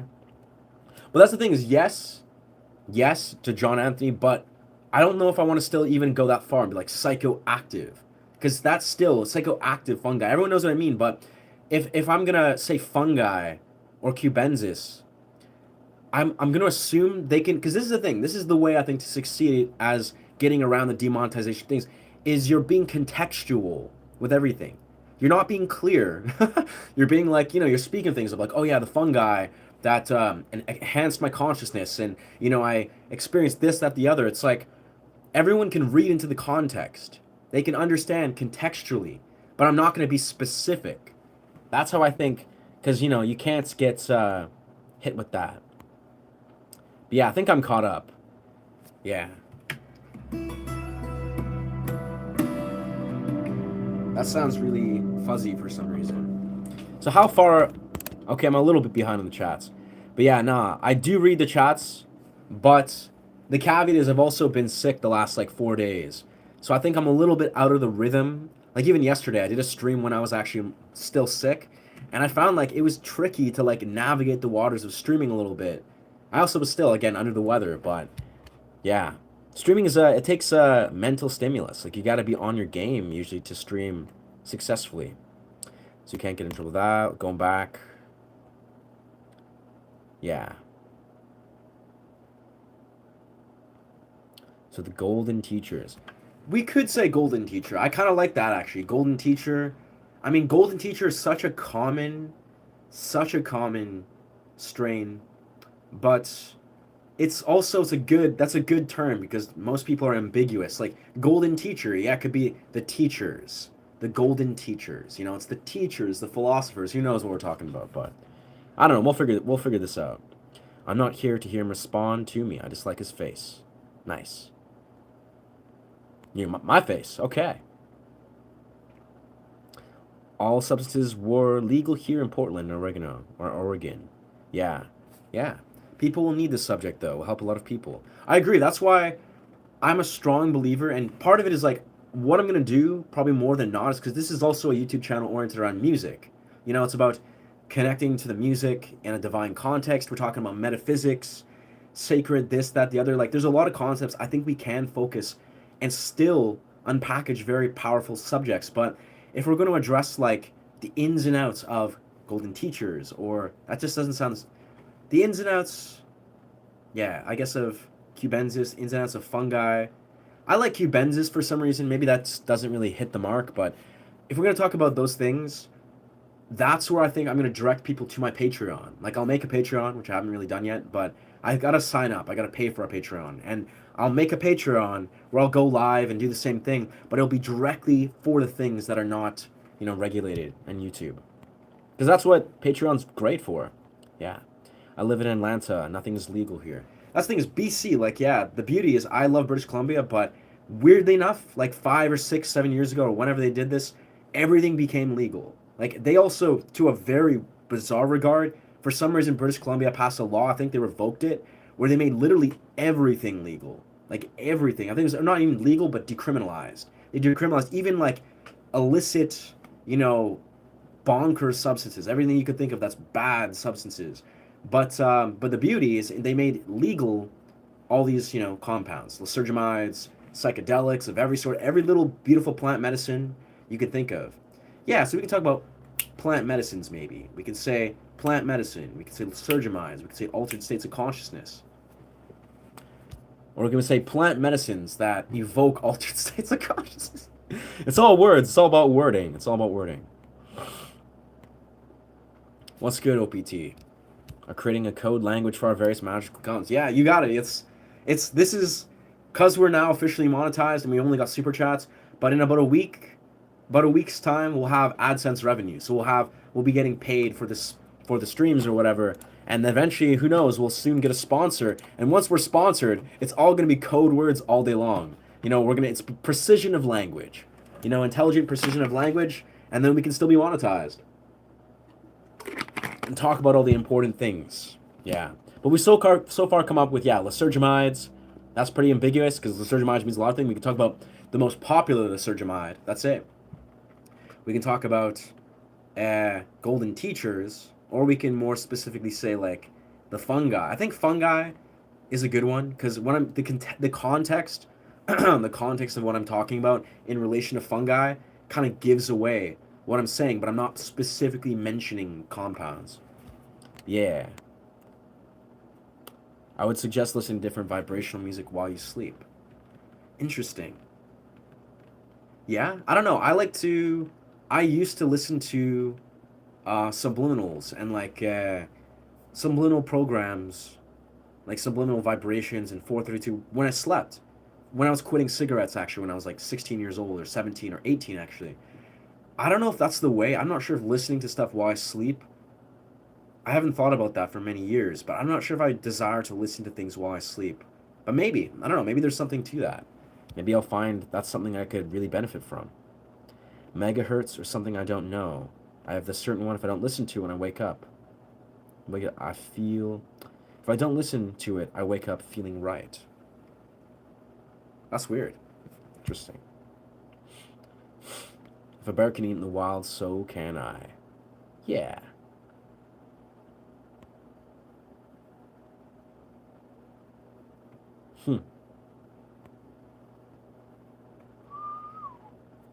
Language of various magical tools. I like that though. Our magical tools, our friendly. Let's call them our friendly plant allies. Our plant allies. The plant medicine allies. We're not talking about substances. We're talking about our plant medicine allies. Our plant medicine allies that alter our states of consciousness. I like where this is going. This is getting very easy. Though we're gonna find very good ways to approach this. Our plant allies that are of the fungi species. Our plant medicine allies of the fungi variety. That's the way. And fun facts, like 98% of the weeds that grow in your yard are edible, and not only edible, 100 times healthier for you than anything in the grocery store. Oh, wow. Wow, I've never thought about that. Take out the green stuff like a bitter. We don't experiment with any other weeds. I think I've read about that, or I've seen people express how, the stuff you can grow in your backyard, like that naturally grow, are extremely good for many things. But I never thought deeply into that. Yeah. Just remember to be you through all of this. Oh, yeah.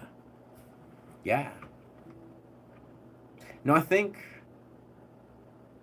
in truth, thank you for the reminder, because that's exactly, I always appreciate people, giving me an affirmation and permission to be myself, like, as much as humanly possible. Just no fucks. Part of the fun of being a streamer, truthfully, if I wasn't having fun being a streamer, like a mass majority of the time, like if I wasn't saying what I want to say and acting the way I want to say, I would not be doing this. Like it would not resonate with my soul and my core being. But however, I always think there's something to be said about a professional presence. That is one that aligns with community guidelines. That's creatively, introducing words that don't trigger demonetization. That's still me being me. I can still be me, all day long.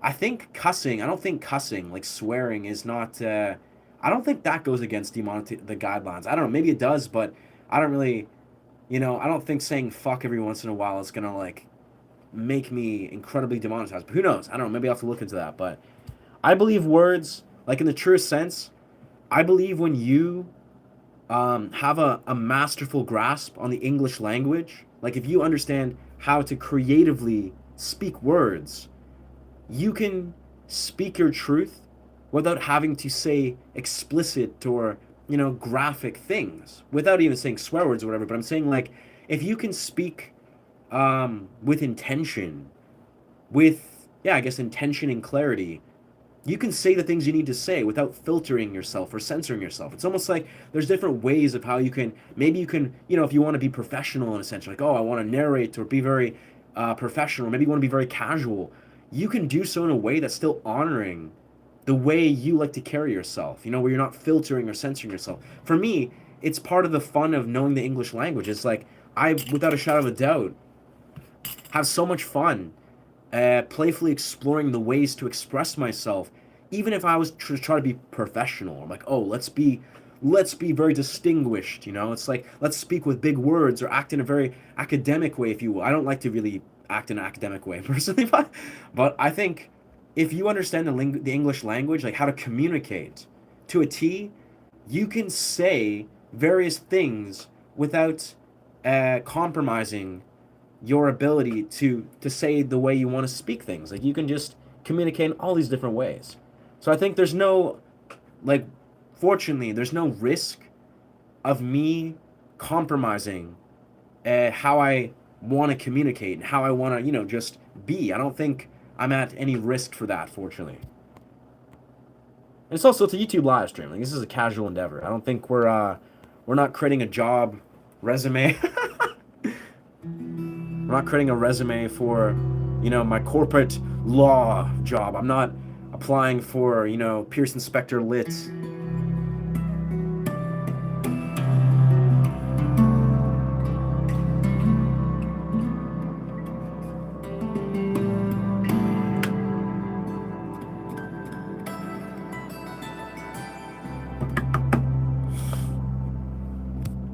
Temple is okay, OPT. With me, FYI, my name is Caesar. That's awesome, bro. That's cool, dog. That's a great name. I like that name, brother. Caesar.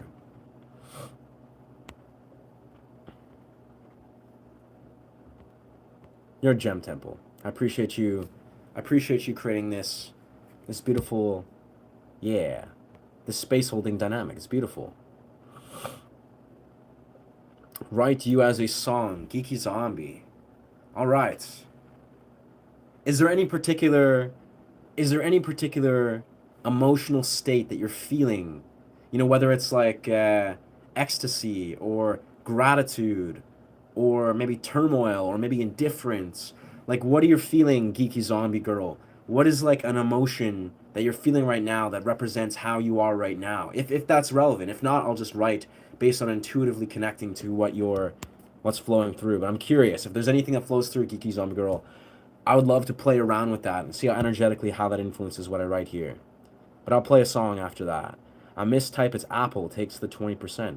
Oh, absolutely. You're saying, so if you use Apple Pay on top of YouTube, YouTube will take 30%, Apple will take 20. That's wild. I gotta say, I know Mona Lisa, or it wasn't Mona Lisa. No, sorry, it was Moonstars. Shout out Moonstars. She's not here right now, but she gave me, the executive advice. I don't know if that's even a word. She gave me good advice where she basically was like, Ko-Fi. Here's Ko-Fi. Kofi. And Ko-Fi apparently is one of the best ways to receive tips. I don't know exactly what the percentage is, but I like Ko-Fi. So it sucks that YouTube takes their 30 and Apple lops on that 20. That's horrendous. But fortunately for us, we have Ko-Fi. So if I'm, getting in that realm where people are like, hey, I want to tip you, or let's throw some tips at you. Fortunately, we have Ko-Fi as an option. Yeah. That's awesome, OPT. Or Caesar, I'm glad you're keeping it peaceful, dog. Speaking of partners, massively benefit personal relationships and love lives in general, especially if both takes the journey together. Yes, yes. Speaking of partners, you're speaking of partners. Partners together. Yes, brother. Taking the fungi, the magical plant medicine ally fungi. We're gonna go for something like that. Yeah, brother, I have to agree. I rarely have gone that route actually, where I've taken these plant medicine allies with romantic partners as much as I desire to. That may change. My current romantic partner, she's a very open-minded, very beautiful soul that I could see myself really enjoying a plant medicine experience with, like a fungi centered plant medicine experience or whatever it is, maybe lysergamide related fungi experience. But yeah, that's an absolute truth, I'd say, John. It's about new things, and mushrooms are so delicious. Yes, they are. Just a word of advice: if you suffer from any type of mental illness, something like schizo, yeah, that's correct. That's correct, Geeky Zombie. That's a caveat I like to throw out there. Is like there's exceptions. Not everybody, unfortunately, not everybody can benefit from our plant medicine allies, or plant medicine fungi, or say our plant allies, the fungi. I don't know. We'll find a way. Yeah, chakra meditations. That's so dope, Temple. That's so dope.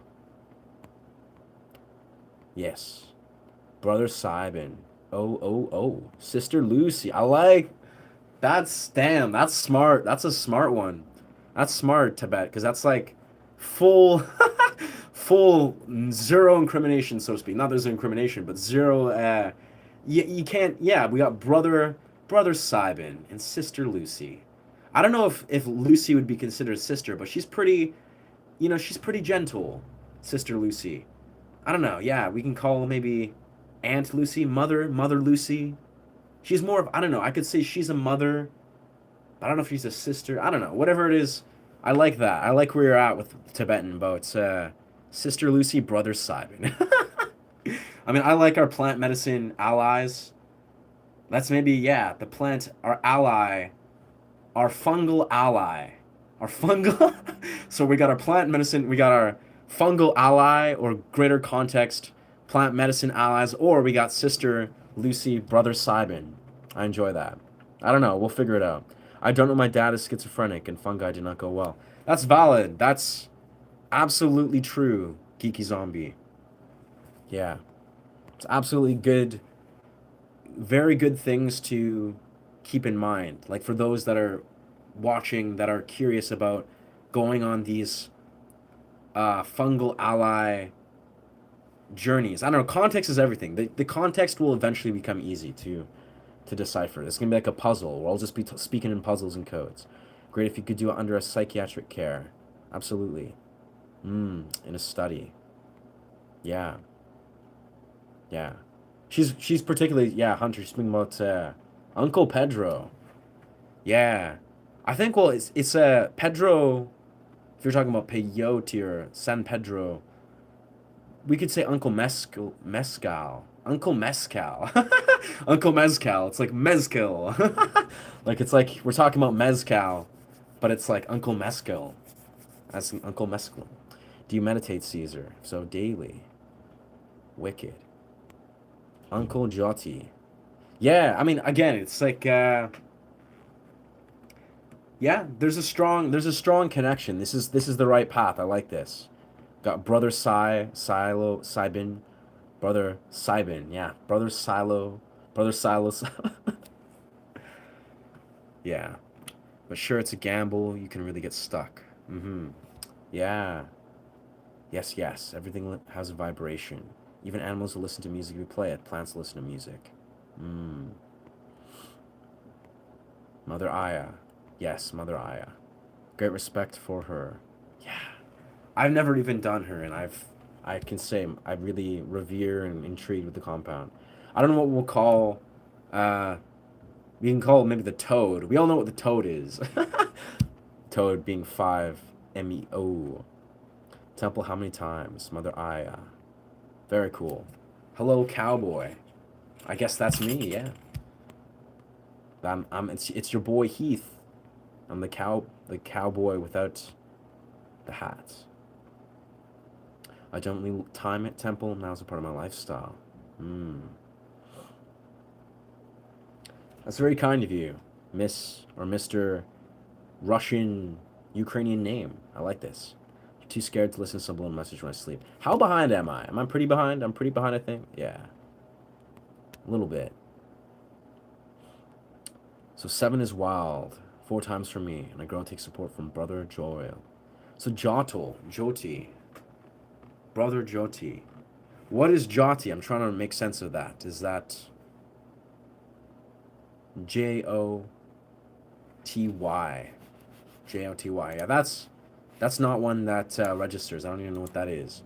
Joti. Medicine.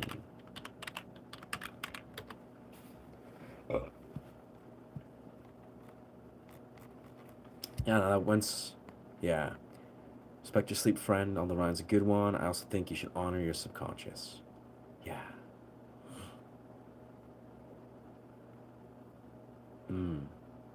Yeah. Because a lot of these videos are like 8 hours long. Yeah. Speaking slowly when I'm awake. Yeah. Yeah. Feel free to tap into healing when you meditate. Two spirits amplifying the healing of manifestation. Beautiful. Beautiful words, Temple Line. Yes, sir. And yeah, no, honestly, the dialogue, I was not advocating, to be clear, I was not advocating using subliminals. Someone said that they recommend subliminals when you're sleeping, or that using a vibration when you sleep. I think personally that's not something I would be attracted to. When I was like younger, I did use subliminals when I was quitting nicotine. And bittersweet. It was an enjoyable experience, interesting experience. But as I've carried out through my journey, I think that just regular organic sleep, you know, is it's a deep portal. It's beautiful.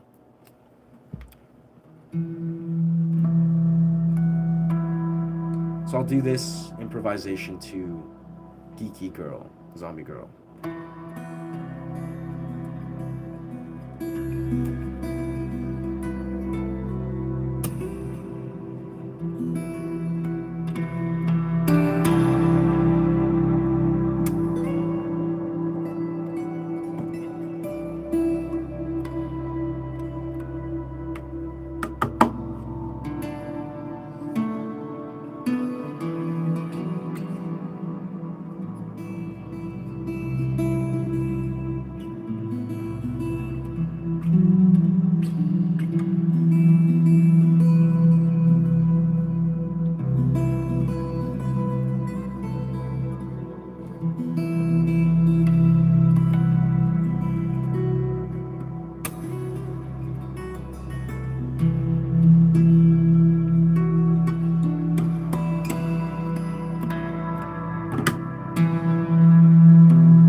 Ah, nice. All right, so that was a song for as requested to Kiki Zombie Girl.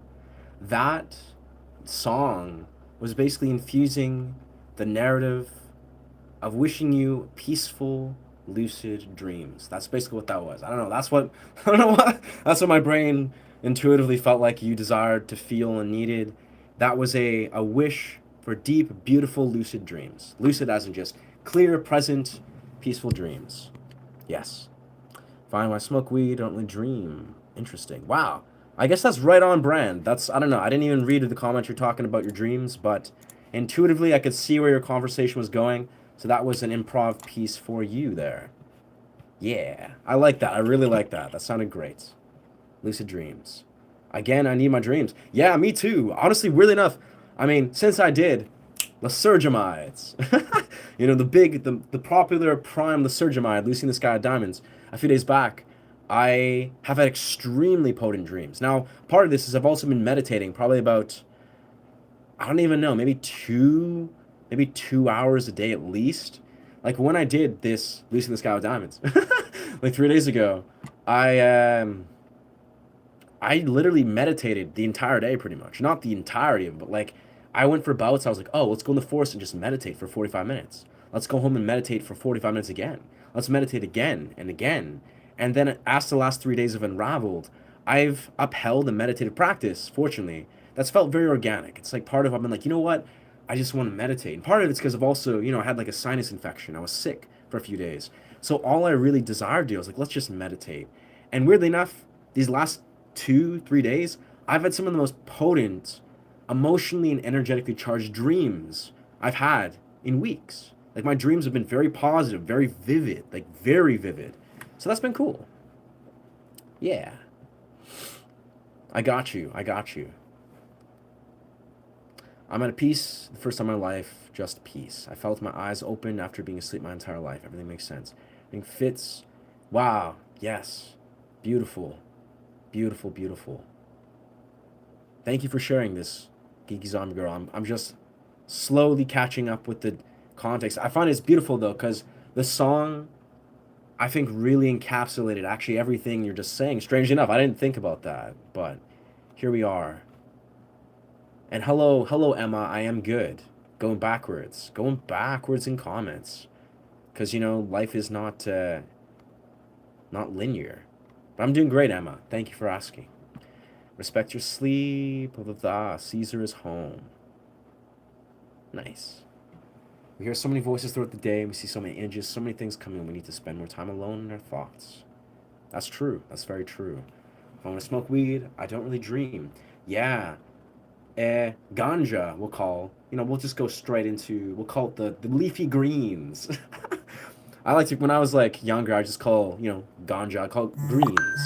When I'm doing greens or smoking greens, just using grass. I don't know. There's so many good names for ganja. But I personally haven't used ganja in like 11 years, truthfully. And, I could if I wanted to. I just don't feel the desire to.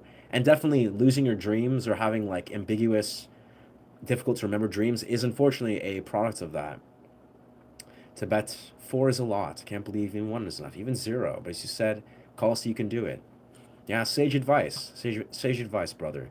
I know people do 100+ Aya trips, and honestly, they're imbalanced and often use escapism. It's absolutely true, I would say, to Temple Lion, brother. It's 100 is like, that is surely, unfortunately, that's a sad reality. If a person needs to continuously enter that very intense realm and not really understand how to honor their sober reality and integrate it. But I don't know, we all have different journeys. But yeah, that seems excessive. But my eyes are opening, so that's super dope.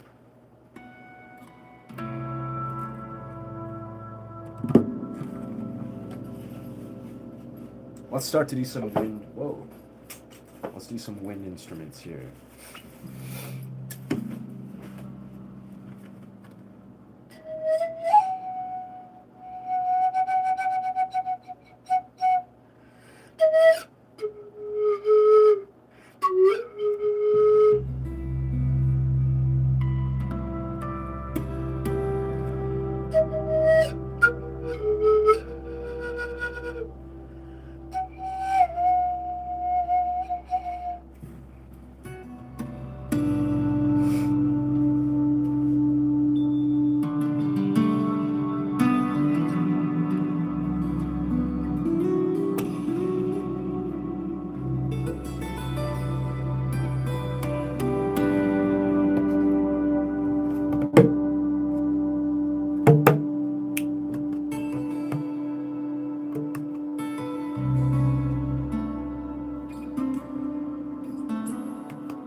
tricky getting that timing sometimes, but here we go.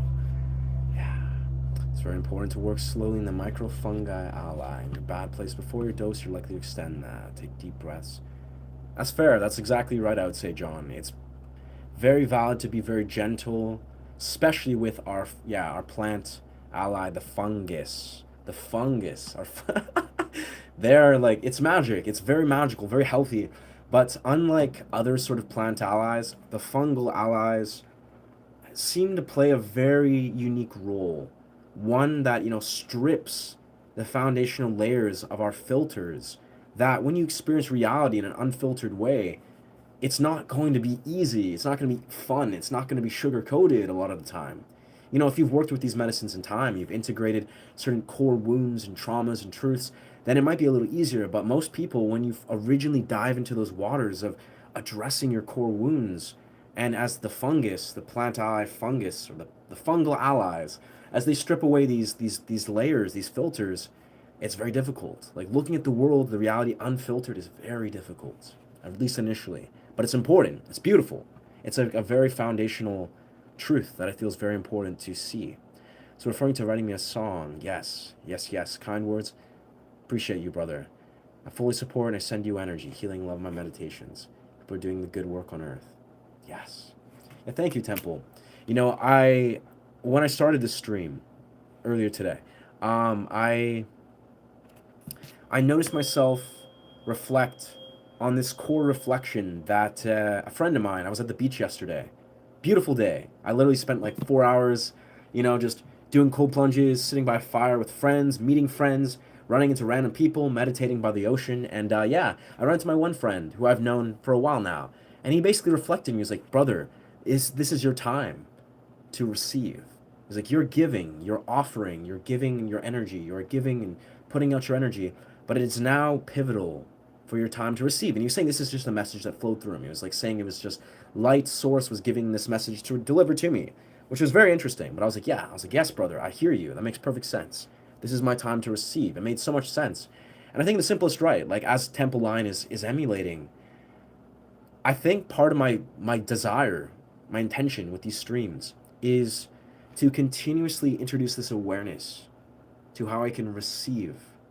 Not just be the one that is speaking my words, unpackaging my perspective, my truths, but letting myself also be open to hold space to receive for you, for these, for all of you in such a way. And I think as Temple Lion just beautifully underlined of like that process of just like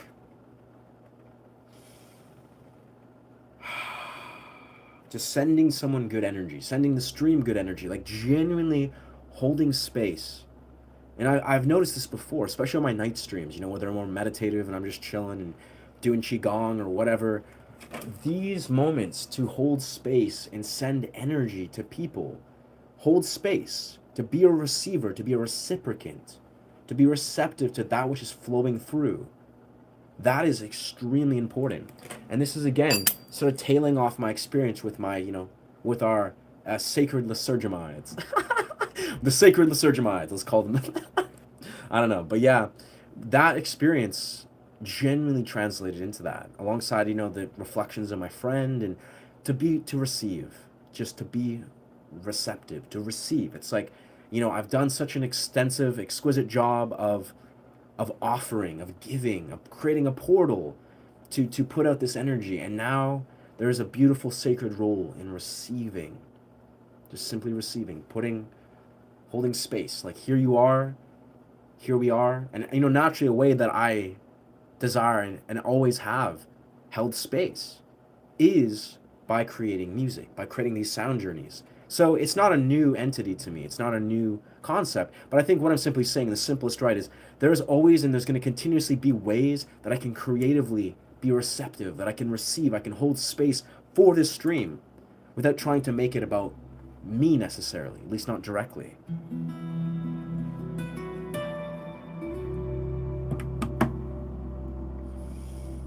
Just receiving. The harmony, it's the balance of this. It's the energetic balance. It's the energetic dance that is present here. I give and I receive. I give and I receive. And the harmony is important. Like if I'm giving, I'm offering my perspective, I'm offering this and that, but not truly receiving, not truly listening and holding space to receive. This is a fundamental, disharmony that surely, translates in certain ways. So I appreciate Temple's reflection. I appreciate just him sharing about his beautiful means to send good energy, love in his meditations. That's beautiful, brother. I feel like I would love to do the same too in my own sense, like actively. I would love to do this. What's good, Alush? We're just slowly making our way through the comments. Welcome, brother. Very important to work in slowly. Yes, John. I know neither of these. I call these things what they are. Yeah. Interesting. I think she's referring to mescaline. Yeah. Brother Mescal. Brother Mezcal. We'll call it the sacred mezcal. I don't know. I've never actually used mescaline, but it's a beautiful compound from what I understand. When I lucid dream and tap into collective consciousness, I experience that many are in despair. I feel victimhood is the main thing that needs healing right now. I agree with that so much, Temple. Absolutely, brother. Thank you again. I need my dreams. I'm just going all over the place. These comments, like I'm doing comment parkour. It's like that's what's happening here. I'm jumping around, jumping over things. I'm hopping over a comment here, doing a backflip over this next comment, doing a shoulder roll underneath comment here.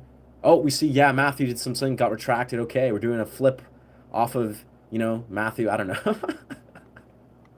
Let's see back where I was refreshed. So yes. So John is speaking his truth. That's dope. Yeah. Temple says he might be a little nuts either way, friend, but honestly, I feel very at home in this world. Yes. And our world of tryptamines. I love that for you, brother. I feel the same in a very specific way where I have only recently begun to connect with, we'll call them our sacred tryptamines, the sacred tryptamines. But yeah, I feel at home with these in such glimmers, like little bursts and blips and glimmers of like, wow. I recognize like this is a wholehearted part of my own experiences. A lot of friends, when they reflect to me, they're like, wow, you're very of this world, like in a very healthy way. I'm rooted within the 3D. I'm just a guy that loves the 3D, like in the most immediate, I would say, integrated sense. I love the human experience, the 3D. You look at everything I do. I'm sitting here shredding out to punk rock and I'm dressing like a dude who's in the 3D reality. Because I love and revere the 3D. That's just the way my journey is unraveling. I think about it a lot.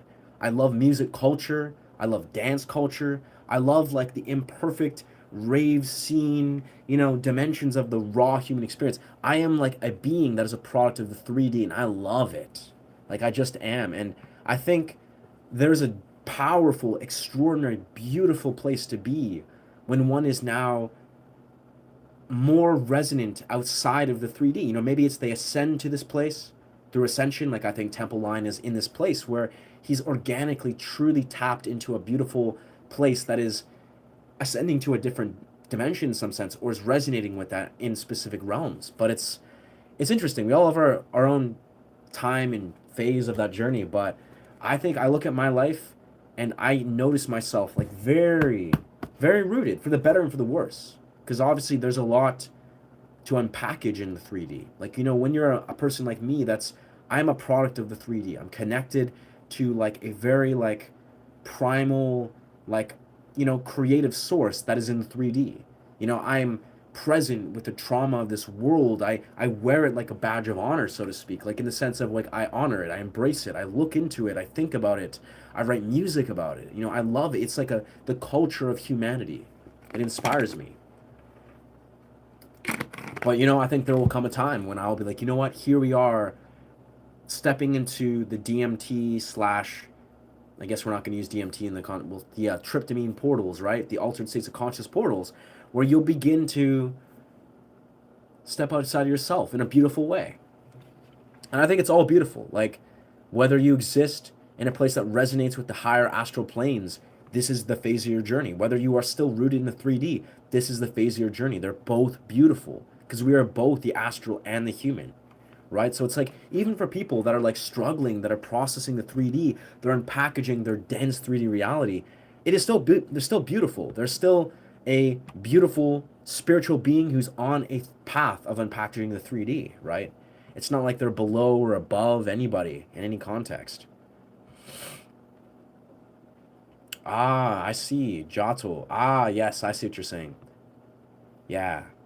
How to make, brother Jato. Make them less nauseating. Interesting. Never escapism for me. I really use it with great respect. I feel you would, Temple. Yeah. 100 times, I think anyone that uses 100 times, they're definitely getting to a place. 100 times, I don't know, that seems a little escapism like, but I think obviously, you haven't even done 100 times. You definitely have the core intention down. I can sense. I can sense. I don't know. I don't know the entirety of your reality in your life, but I've never taken Dinah Madison Trinkles. Huh. Interesting. At least the cost to the wisdom download. It's at least the cost, yeah. It acts as a cost. Yo, what's good, Charles? This is it's not a reverb per se. It's tonal amp. It's a tonal amp using it's a plate setting, so it's a type of room. I guess, yeah, hall reverb technically, but it's a plate on a tonal amp, so it's a preamp that is a tonal amp. My sinuses they're still not fully clear, unfortunately, but they're getting very clear. They're getting very close to being clear. Fine.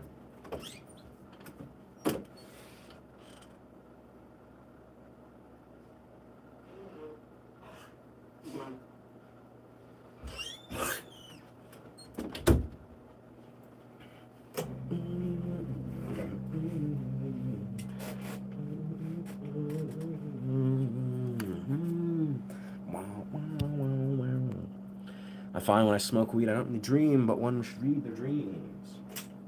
Yeah. Weed is weed. It's unfortunately has, it has positives and negatives, I think. Wop it up. Baby Rose is intense with the nausea. Interesting.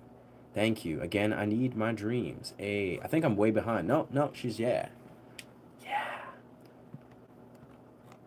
My comment section, I think it's doing a little flip. It's doing a little glitchy flip. But we'll just read here. Smoking, balance on nausea. Collective consciousness, I experience many in despair. So that's yes. Love that. Yeah. Beautiful. Zombie girl with lucid dreaming. You can try ceremonial grade cacao paste or dis. Interesting. Ah. Interesting. Yeah, I don't know. I've used cacao.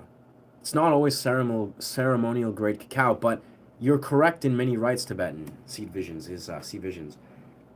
Cacao theobromine seems to have a very innate property, for me at least, that translates into better dreams, more balanced rhythm as a whole, like circadian rhythm. It's like I notice, unlike caffeine, cacao for me, that is theobromine, it seems to just serve a way better purpose. It's stimulating, but it's not hyper stimulating to a point where it's like I can still nap if I need to nap, I can dream, or I can go to sleep, at regular time frames, even if I drink it, at different intervals. I still don't drink any sort of caffeine or cacao after like 12 o'clock, but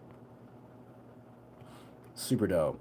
Yeah, cacao is great. Honestly, cacao is it's beautiful. It's magic. All right, I think it's time, friends. I think it's time to be a guy that wears hats. I don't know. For the aesthetic experience, I think we'll introduce a little bit of a light fixture, because why not? Light is beautiful. Light is activating. And I think what we're going to do is we're going to do something else. We're going to enter the realms of looping again. I'll see how this goes. Yes, sir. Gotta find the right way to wear this hat, though, because it's gonna cut off my blood circulation. Let's do it. Yeah. Okay, that's cool. This is what it is.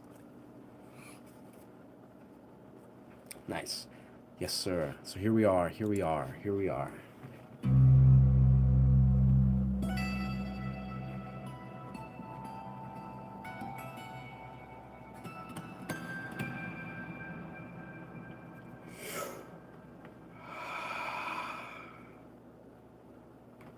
magic.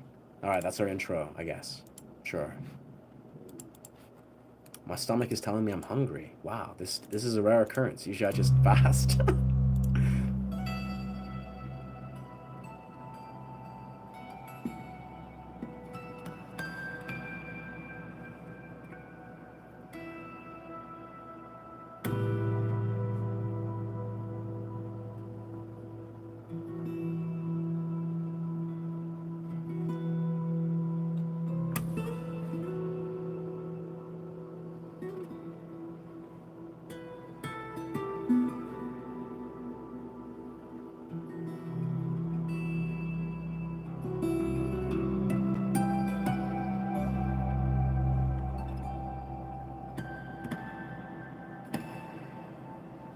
Yeah, I like that.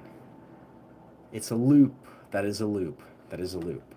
That is a loop. Yes.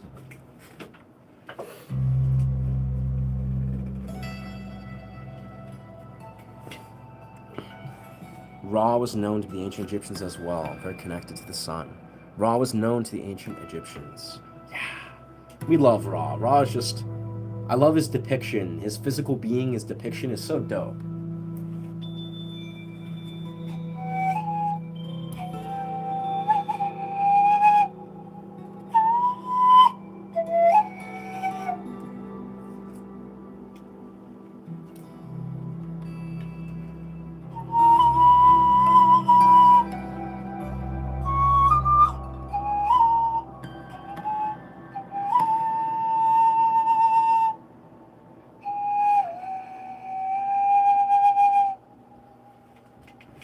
I think that works. I think that works. I think, oh no, we didn't hit the play button. No play button was hit. That's cool. That's cool. That was just a warm-up round. Warm-up round. Yes. We gotta have a warm-up round.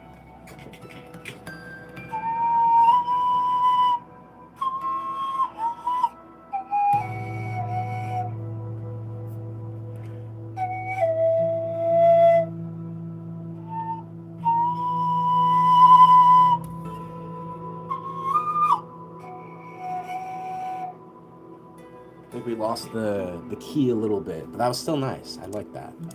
The key kind of shifted on us, but my kids are grown, so now they're getting there. Oh yeah, that still sounds great. Wow, Kiki, that sounds exhausted. You are now to take care of yourself too. That's beautiful, OPT. We have some awesome members of this community, truthfully. How to commit a certain song till you master it. Wow. What a beautiful question. How to commit to a song until you master it. How to commit. Wow. I mean, the funny thing is, I'll be honest, this hat's getting a little bit, let's do something a little more, yeah. Oh yeah, that's cool. No, but the reality is how to commit to a song until you master it.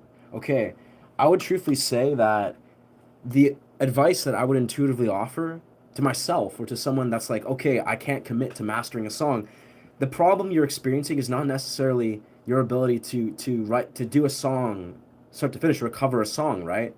The issue you're probably experiencing more so has to do with why have you not developed a relationship already that allows you to basically successfully discipline or apply yourself on the guitar as a whole. Because no, you should not force yourself to be like, okay, I gotta play a song no matter how difficult or how easy start to finish.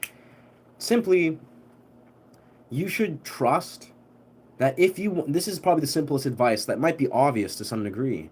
If you're learning a song, you need to be painfully obvious with the level of skill that you're at.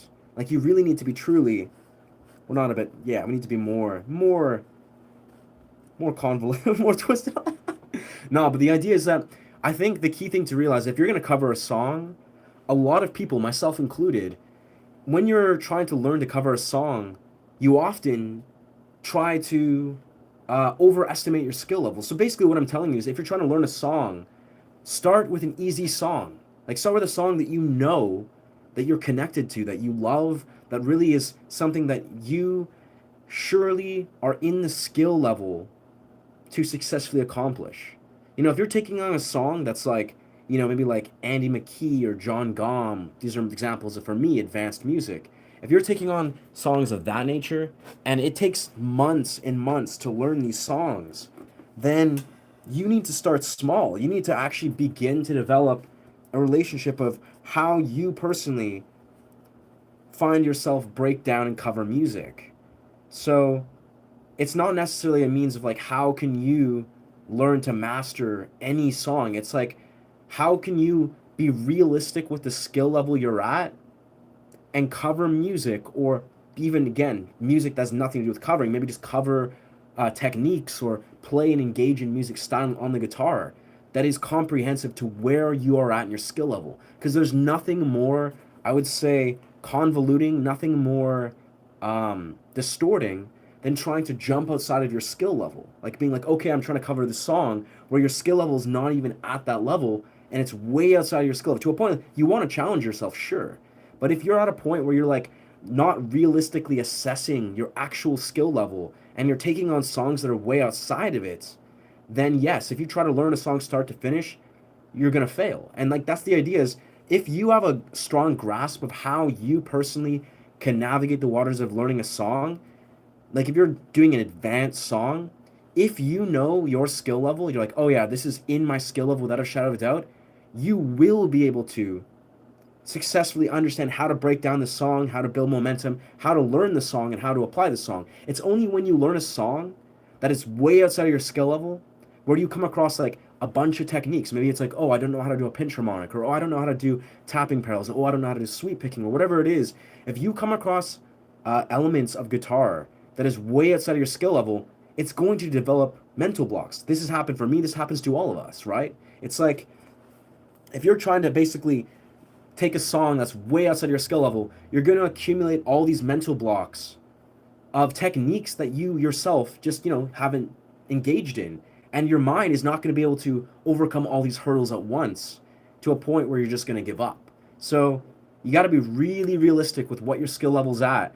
Learn music that is comprehensive to your skill level as a guitarist. If you can do that, you know, you can bang out song. And trust me, there's you don't have to you don't have to take on insanely complex guitar pieces to find music that you love. Hell, there's so many good songs that are pretty entry level or intermediate level. But yeah, that's what I would say. I don't know. That's I haven't covered songs in years. I focus on improv, original composition, which has its own set of challenges. But when I used to cover music infamously, that's exactly how I would try to unpackage it. Is if you're like, you know, when you're like new to guitar, like 5, 6 years in, and you're trying to learn like Disturbed or Avenged Sevenfold, that is way different from trying to learn like Marcin or Alexander Misko or like Andy McKee or whatever, you know, standard song you want to define that's like advanced. Like you gotta be really realistic with how much technical application you can execute. And the simplest right is realizing if there's this again vast array of techniques that are in front of you, you're just like, okay, I got like, oh yeah, this was easy. Oh, that part of the song was really easy. And then you come across like 5 techniques or 2 or 3 techniques that just don't make sense. You're like, oh, I've never learned how to do this double-handed tapping, or I've never learned how to, you know, do this chord progression change and maybe this like, you know, floating bass melody. That is going to create a mental block. Or you're like, oh yeah, damn, every time you get to that part, you're going to be like, oh, well, now I got to, you know, take all the time to relearn an entire technique.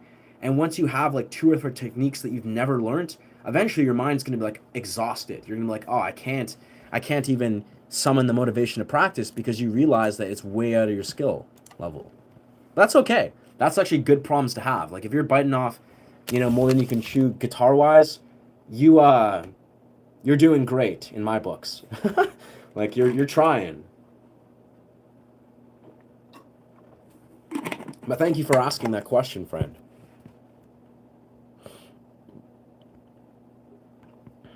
So what's that? Social memory, blah blah blah. Whoa. Let's see. So Matthew got retracted. Social memory complex of souls. My name is Nerdy Locks. Why show me this geeky zombie girl? That's all I've ever seen. That's all I've ever seen. Maybe there's something. Maybe your channel is glitched out indefinitely, and YouTube is like permanently boxing you in as a category. But We're gonna hop on social media, friends. Something we don't usually do, but I gotta organize part of my day. Hmm.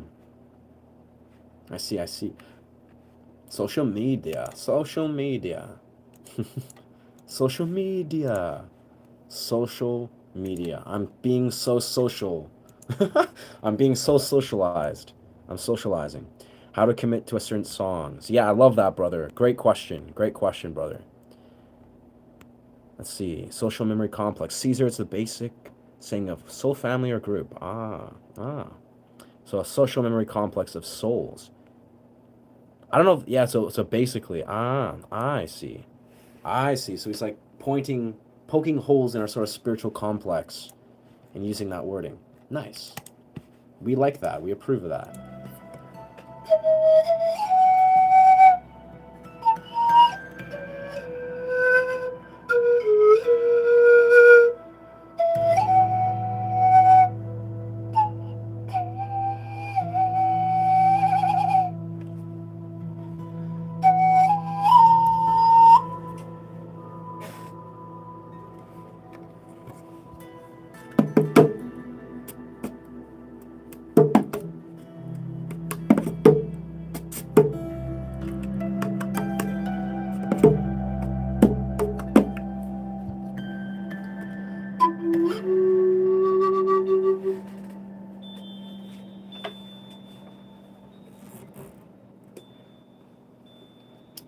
Caesar's basically vibes of that. Yeah. Yeah. Yeah. I was a little bit behind. Yeah. I think it was glitching out for a period. But naturally, we got some words to say. Answering guitar questions and being present is my priority, typically. Yeah. I'm always looking for more aspects of raw. More aspects of raw. Yeah.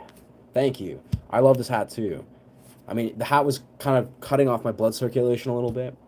I mean, it's probably I gotta like adjust my bandana a perfect way. But my partner, she has actually made me a bandana. Well, it's like she like worked with me to create this very beautiful bandana that's gonna perfectly fit my hat. So we're in the midst of creating this really dope bandana, probably be completed soon. That's gonna make wearing this hat literally seamless. It'll be like it'll fit my head perfectly, which I'm pretty excited for. I mean, it already fits my head anyways, but it'll be like stylish, but even more fitted. So on meditations and a deep knowing that I am a Lyrian starseed. Yeah, my soul is used from the Lyrian star, ancient race. Interesting. Planets destroy and we become spirit nomads and reincarnated. Interesting. I've heard of people, yeah, speaking of like that, like past life reincarnations. Never understood that to a fine degree, but I think that's great. I mean, you definitely have a special soul, brother. Can you play some classic Indian music and tell us about it? That I cannot. Yeah. I do not know how to perform any classic Indian music. I wish you a great evening for all of you. The veil is thin. I will walk through it now. Nice. Thank you for penetrating the fourth wall, brother. The veil is thin. I feel this. I feel like in this life, finally connected. I feel like I really in this life finally connected to Earth. That's awesome, brother. You seem to be doing great, Temple Lion. Like objectively, seems like you have beautiful love in your life. You have a warm, centered community and home. It sounds great, brother. You're doing great. Much love to you and your loved ones. Yeah. Referring to the ecology of souls that Terence McKenna also speaks of encountering his trips. Ah, that is so awesome. I love where your guys' mind is at. I really want to purchase some of Terence McKenna's literature and go into exact specifics because Terence is one of my favorites. Whoa.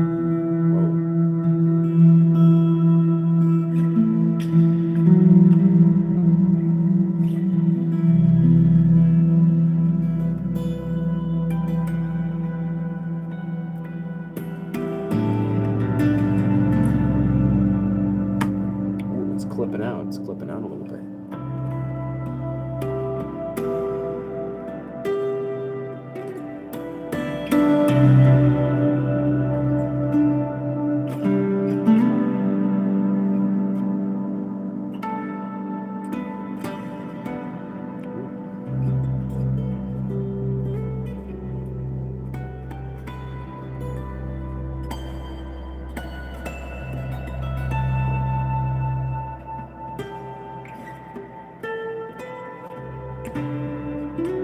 Making some beautiful mistakes here, but that's okay. Still sounds good, it's just not studio recording content. So, shit.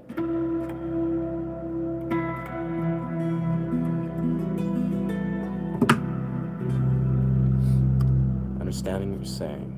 Interesting. Not familiar with what Bad Vibes is talking about. Let me know when you belong if you seek out in meditation trance. Wow. Such an interesting place. Such an interesting place of perspective, Temple.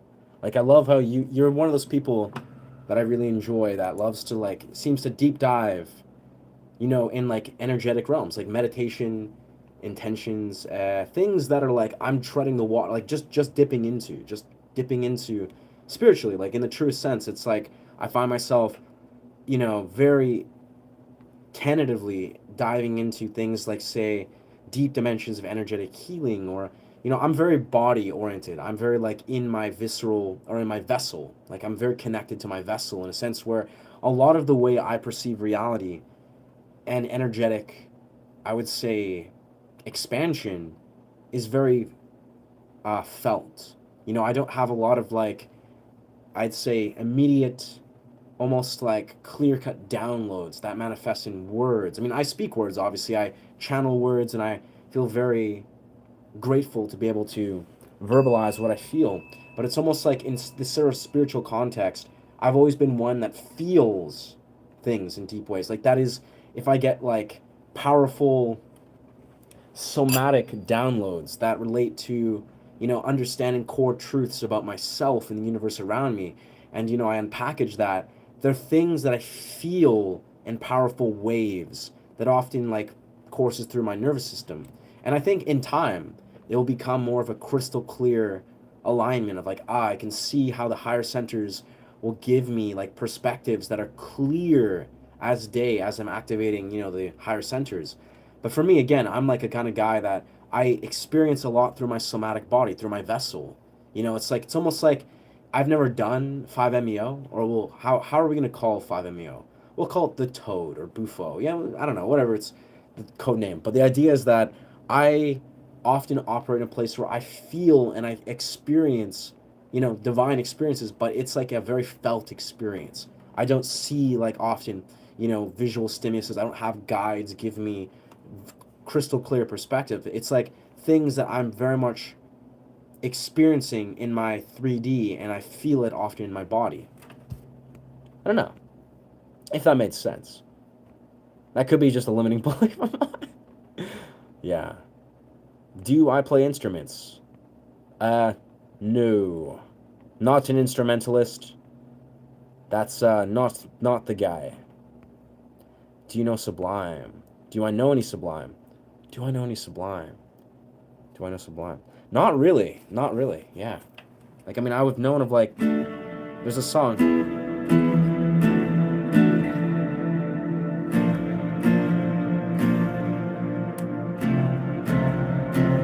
I'm not in standard tuning, but I don't really know how to play or perform Sublime. I have a few chord progressions I played around with because I really like their new song, Ensenada. I fuck with that. Definitely not something I've performed, though. Do you consider yourself a mystic? Do I consider myself a mystic? No, no. I mean, I consider myself many things. A musician, a dancer, acrobat, martial artist, philosopher, type. I consider myself a healer in some regards, like, not in the immediate sense of, like, I am healer guy, but I've been reflected. I've had it reflected to me over and over again that I have abilities to heal people. Like, it's not even like it's not even about me. It's about my chosen modality, that is vibrations and resonance patterns. Music. Musicians, like, when you get to a certain point as a musician, you can connect to resonance that's like vibrations in a very powerful, intuitive way.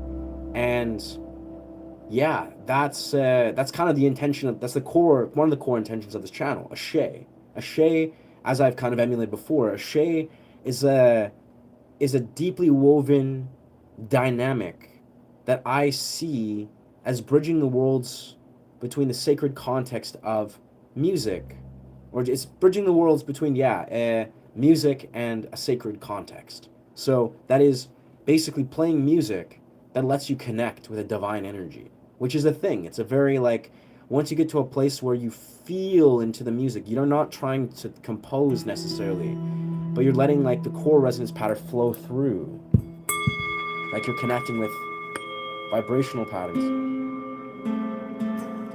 I really feel that allows you to connect with something that is very healing. That is like, I'm a sound healer essentially. So not a mystic, but a sound healer. Yeah. But sure, people, these labels, people can label themselves as ever they desire. It's we never really are any of these labels. I have to say I resonate with sorcerer. Like when I have people call me a sorcerer, I take that as a compliment. Yeah. Yo. This is Running Man. Are you this? I feel like that. I feel like you've created another account and said the same comments over and over again about my future homeless musician. But he's saying my main future. I can't tell if. So you're giving me a backhanded compliment. You're saying what's good. You call me your main future homeless musician. I don't know. I don't even know how to process that, brother.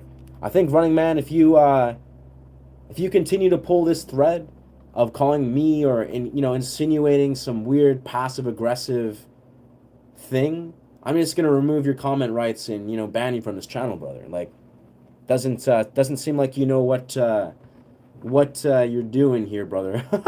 If that's the like that's the way your brain's like, yo, let's go, let's express this, let's hop on the stream and throw some weird compliment calling someone a homeless musician to the future. Like that's weird, brother. Like if that's your backhanded way of concerning, saying you're concerned about my livelihood. My livelihood is all a-okay, brother. I'm not I'm doing okay.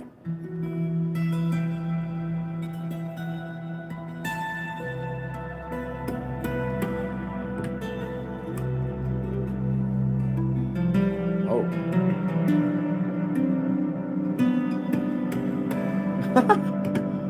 Yeah. Caesar, if you want to connect with them, I'll help you find them. Very nice. Good words.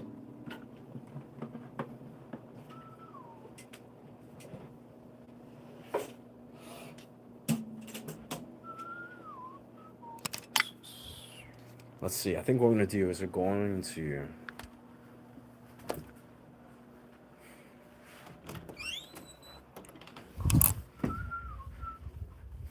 We're just going to return to the sort of core practice we were doing at the very start of the stream. Just doing some simple sort of bag strikes flowing with some Tai Chi or Qigong flow.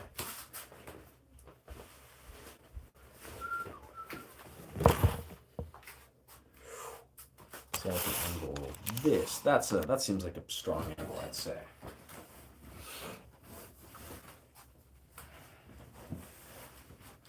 Of course, we got our beautiful gong in this bitch.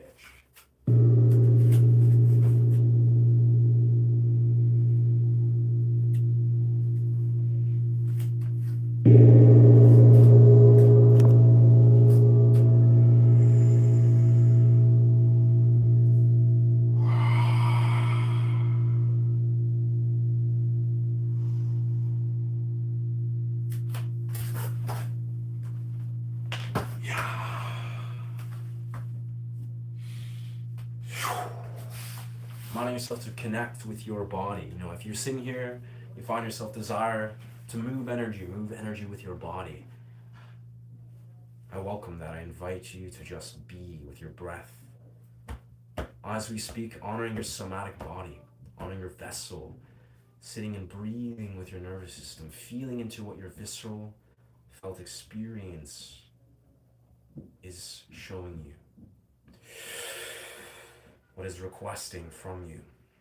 If it is to exit the stream, to go and put down your phone, just go and go for a run. Sit with silence, sit with presence, let it be so. If it is to move, it is to engage in your energy body, then let it be so. But, listening in the way to integrate your movements, integrate and honor your somatic body and your somatic experience. Ashe, aho.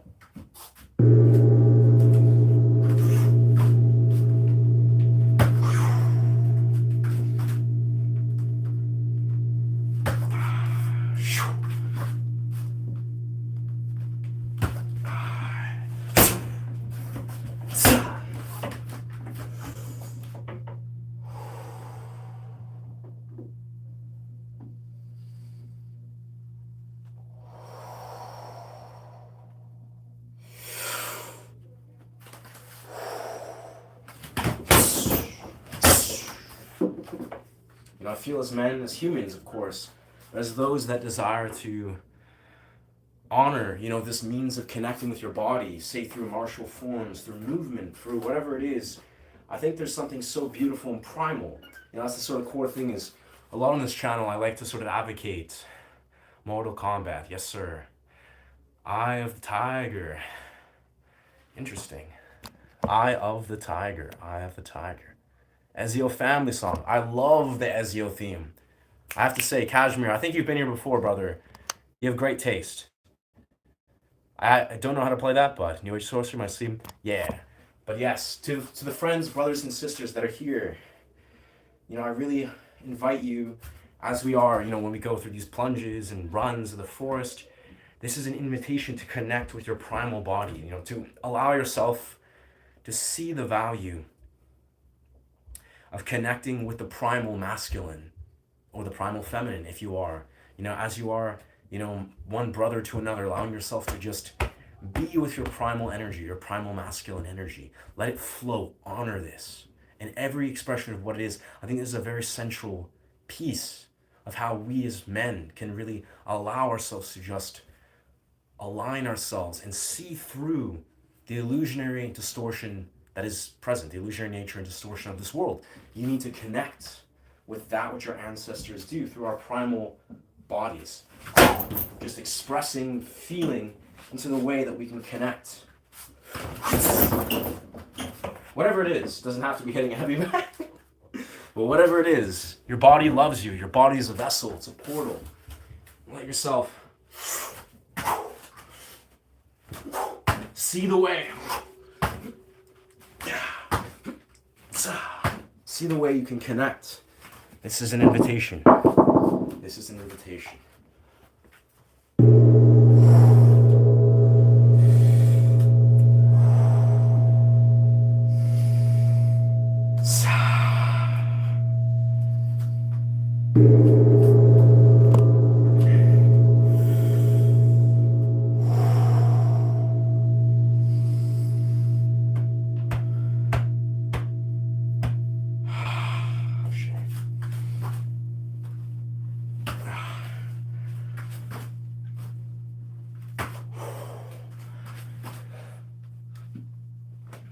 Some clean form today. Good from you, brother. Good form. Thank you, brother. Yeah, that's true. The form is good. Hi, brother. You from America? Not. Yes, British Columbia, friend. The blessings from Canada to our friends in America.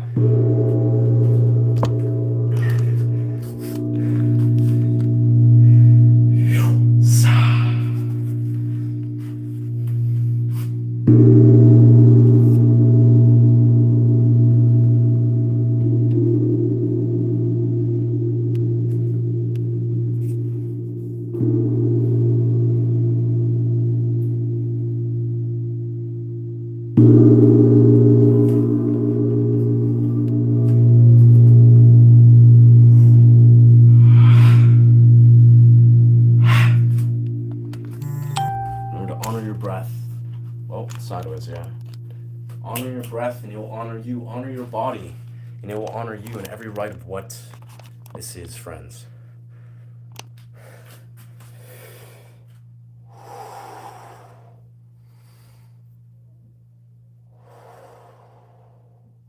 We've yet to go for a cold plunge today, just realized.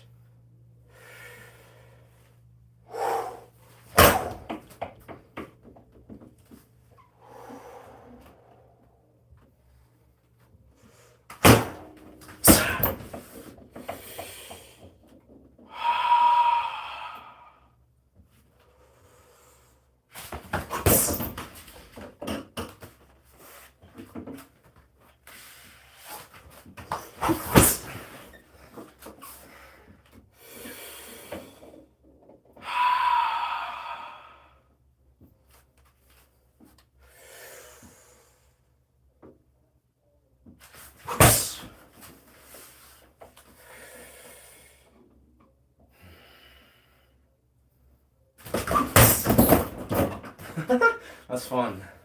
That's very fun. Which martial arts did I train? Taekwondo for about 8.5 years, Jiu-Jitsu and Muay Thai, and a bit of Tai Chi and Qigong, but not formally. So, yeah, part of my realization recently was the desire to integrate JKD, so Jeet Kune Do, I think, pronouncing it right. Yeah, so Bruce Lee's martial art. But primarily, I just did, striking, Jiu-Jitsu. That's my focus, my specialty. I think I need to wash this. Taekwondo rocks, yeah. I personally, as a kid, like I did it for again, like 8 years or so as a young kid, like from ages like 7, 7, 8, 9, 10, 11, 12, 13, something like that. Like maybe ages 6, I started. Yeah. I think Taekwondo is kind of like, if you take it to an advanced level, like a high level, it can become very interesting. But I almost consider Taekwondo not really it is a true martial art, but it's more like an entry level foundational martial art. It wasn't until I started training like Jiu-Jitsu and Muay Thai and like extending into like maybe like Shaolin Kung Fu, related to like Qigong and Tai Chi, or maybe like my friend, he would show me like Sistema and like what's it called, Wing Chun, which is a really cool one. That's when I really began to actually understand fighting. Because Taekwondo, I mean, kicking is a part of fighting. In a lot of Taekwondo, they teach you foundations of striking and foundations of groundwork, but you're not actually applying it until you say do like Jiu-Jitsu or Muay Thai or, MMA, where you're actually like learning the physical translation of mass and energy. It's like you're actually, have a physical person that you're fighting and learning combat. And I feel like that is so pivotal to reprogramming the mind and the nervous system, because the key thing with combat, I speak of this openly in this just in general, in the real world and here, combat it's more here, right? It's technique versus technique, but the overall thing is there's a nervous system exchange, there's an energetic exchange, of course.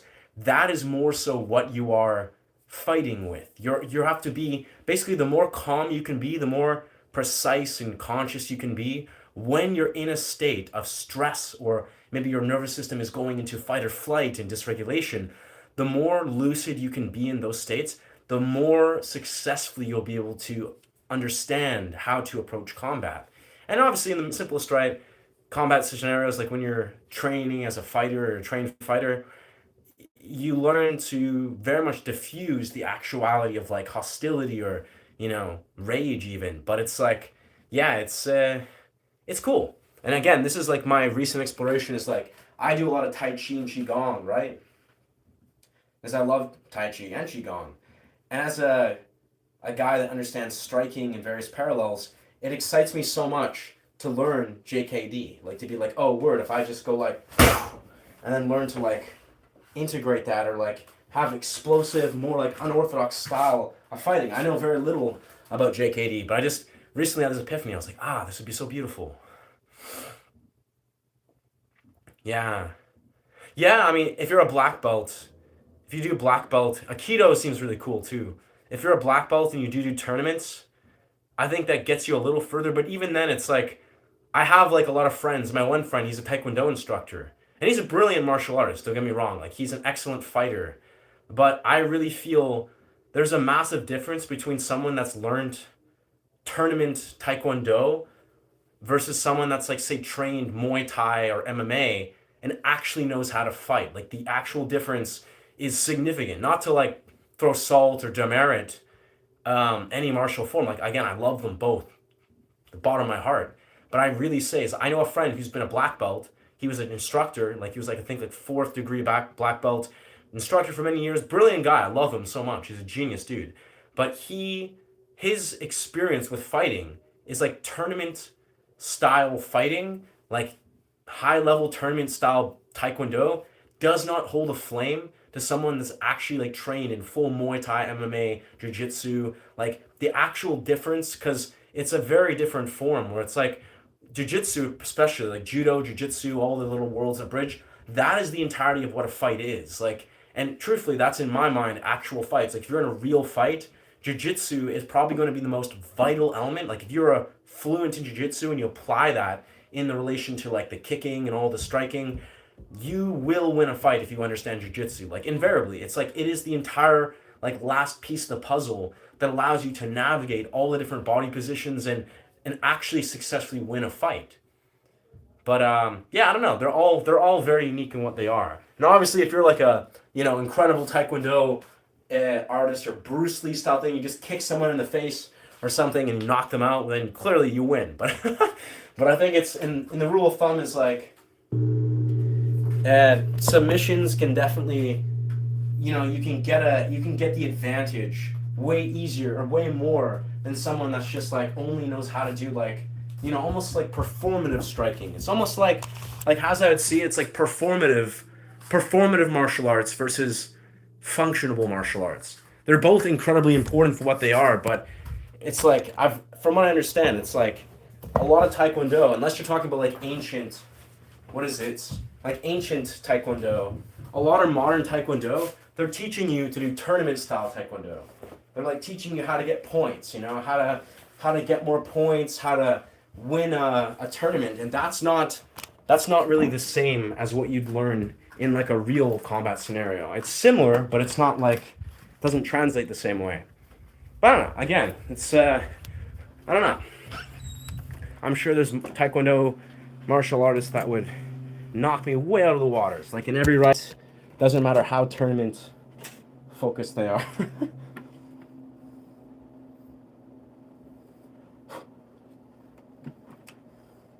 Dang. Where did the time go? Well, this has been interesting. This has been nice, I've had to like sidestep from doing streams these last few days because obviously I've been sick.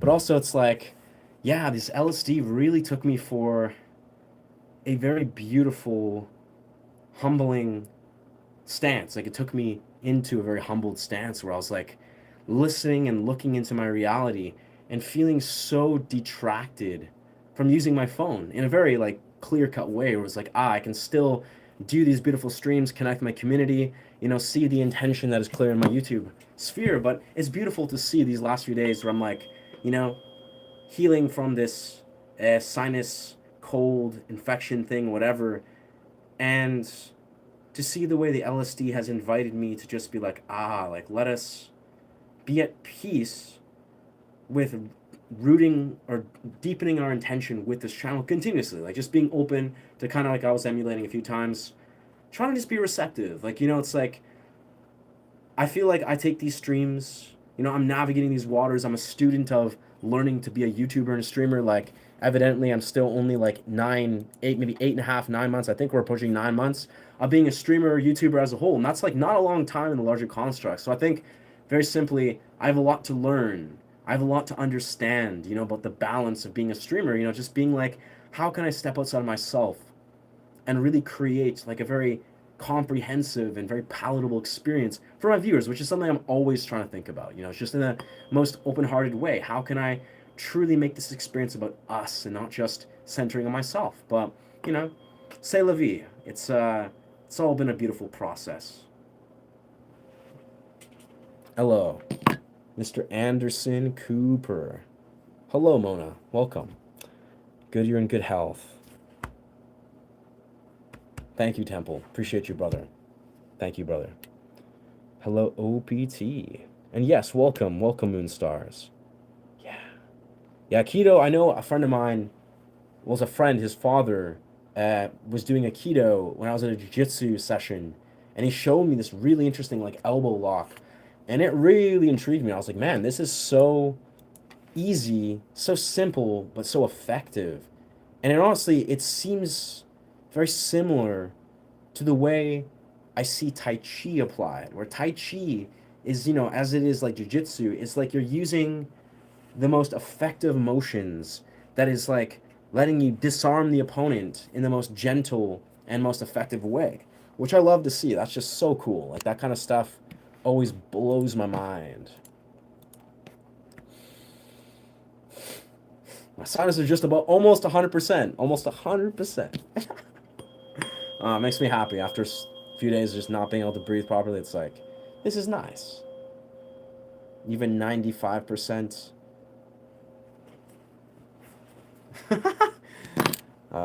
Very nice. Magic. Well, I think innately we're going to probably put a close to this stream. Be it, I have plans in the next little bit. I got to kind of organize my day. Probably still do my cold plunge, make some food. Yeah, I'm going to a rave today, which I haven't. I'm kind of on the fence. It's interesting. The LSD has kind of invited me to being. You know what? Maybe I can like. Some days it's nice to just honor being present. You know, not always having to feel the desire to go, to do things for the sake. I mean, I want to dance. Honestly, it's gonna be a fun event, so I'll probably have a blast. But it's interesting. It's just made me reflect a lot of being like, how much can I just benefit from just doing less and being more present with my experience? But I don't know. Food for thought. Just thinking openly. Yeah.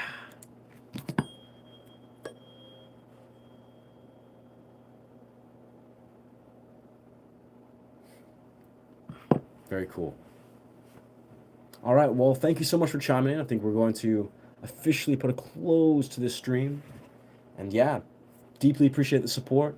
I'm happy to be back in this flow, kind of creating these dimensions and yeah, just continuously being present with this portal, letting it kind of unravel to the way that I desire to see it do so in a healthy way. Yeah. This lighting feels so I don't know why. Maybe it's just like I feel like I need to get a better stream light. Like it feels like I could find a better light for this thing. But anyways, thank you so much. Deeply appreciate the support. And yes, we could do the let's just do the outro. It feels the outro is kind of redundant, but yeah, if this content resonates with you, feel free to follow this channel. I teach guitar and I do meditative sound journeys among various types of cool YouTuber stuff. But yeah, thank you so much for chiming in. Remember to honor yourself and honor each other. And thank you. Peace. Peace and love. Thank you, Temple. Thank you, Moon. Peace. Thank you, OPT. Peace out, brothers and sisters.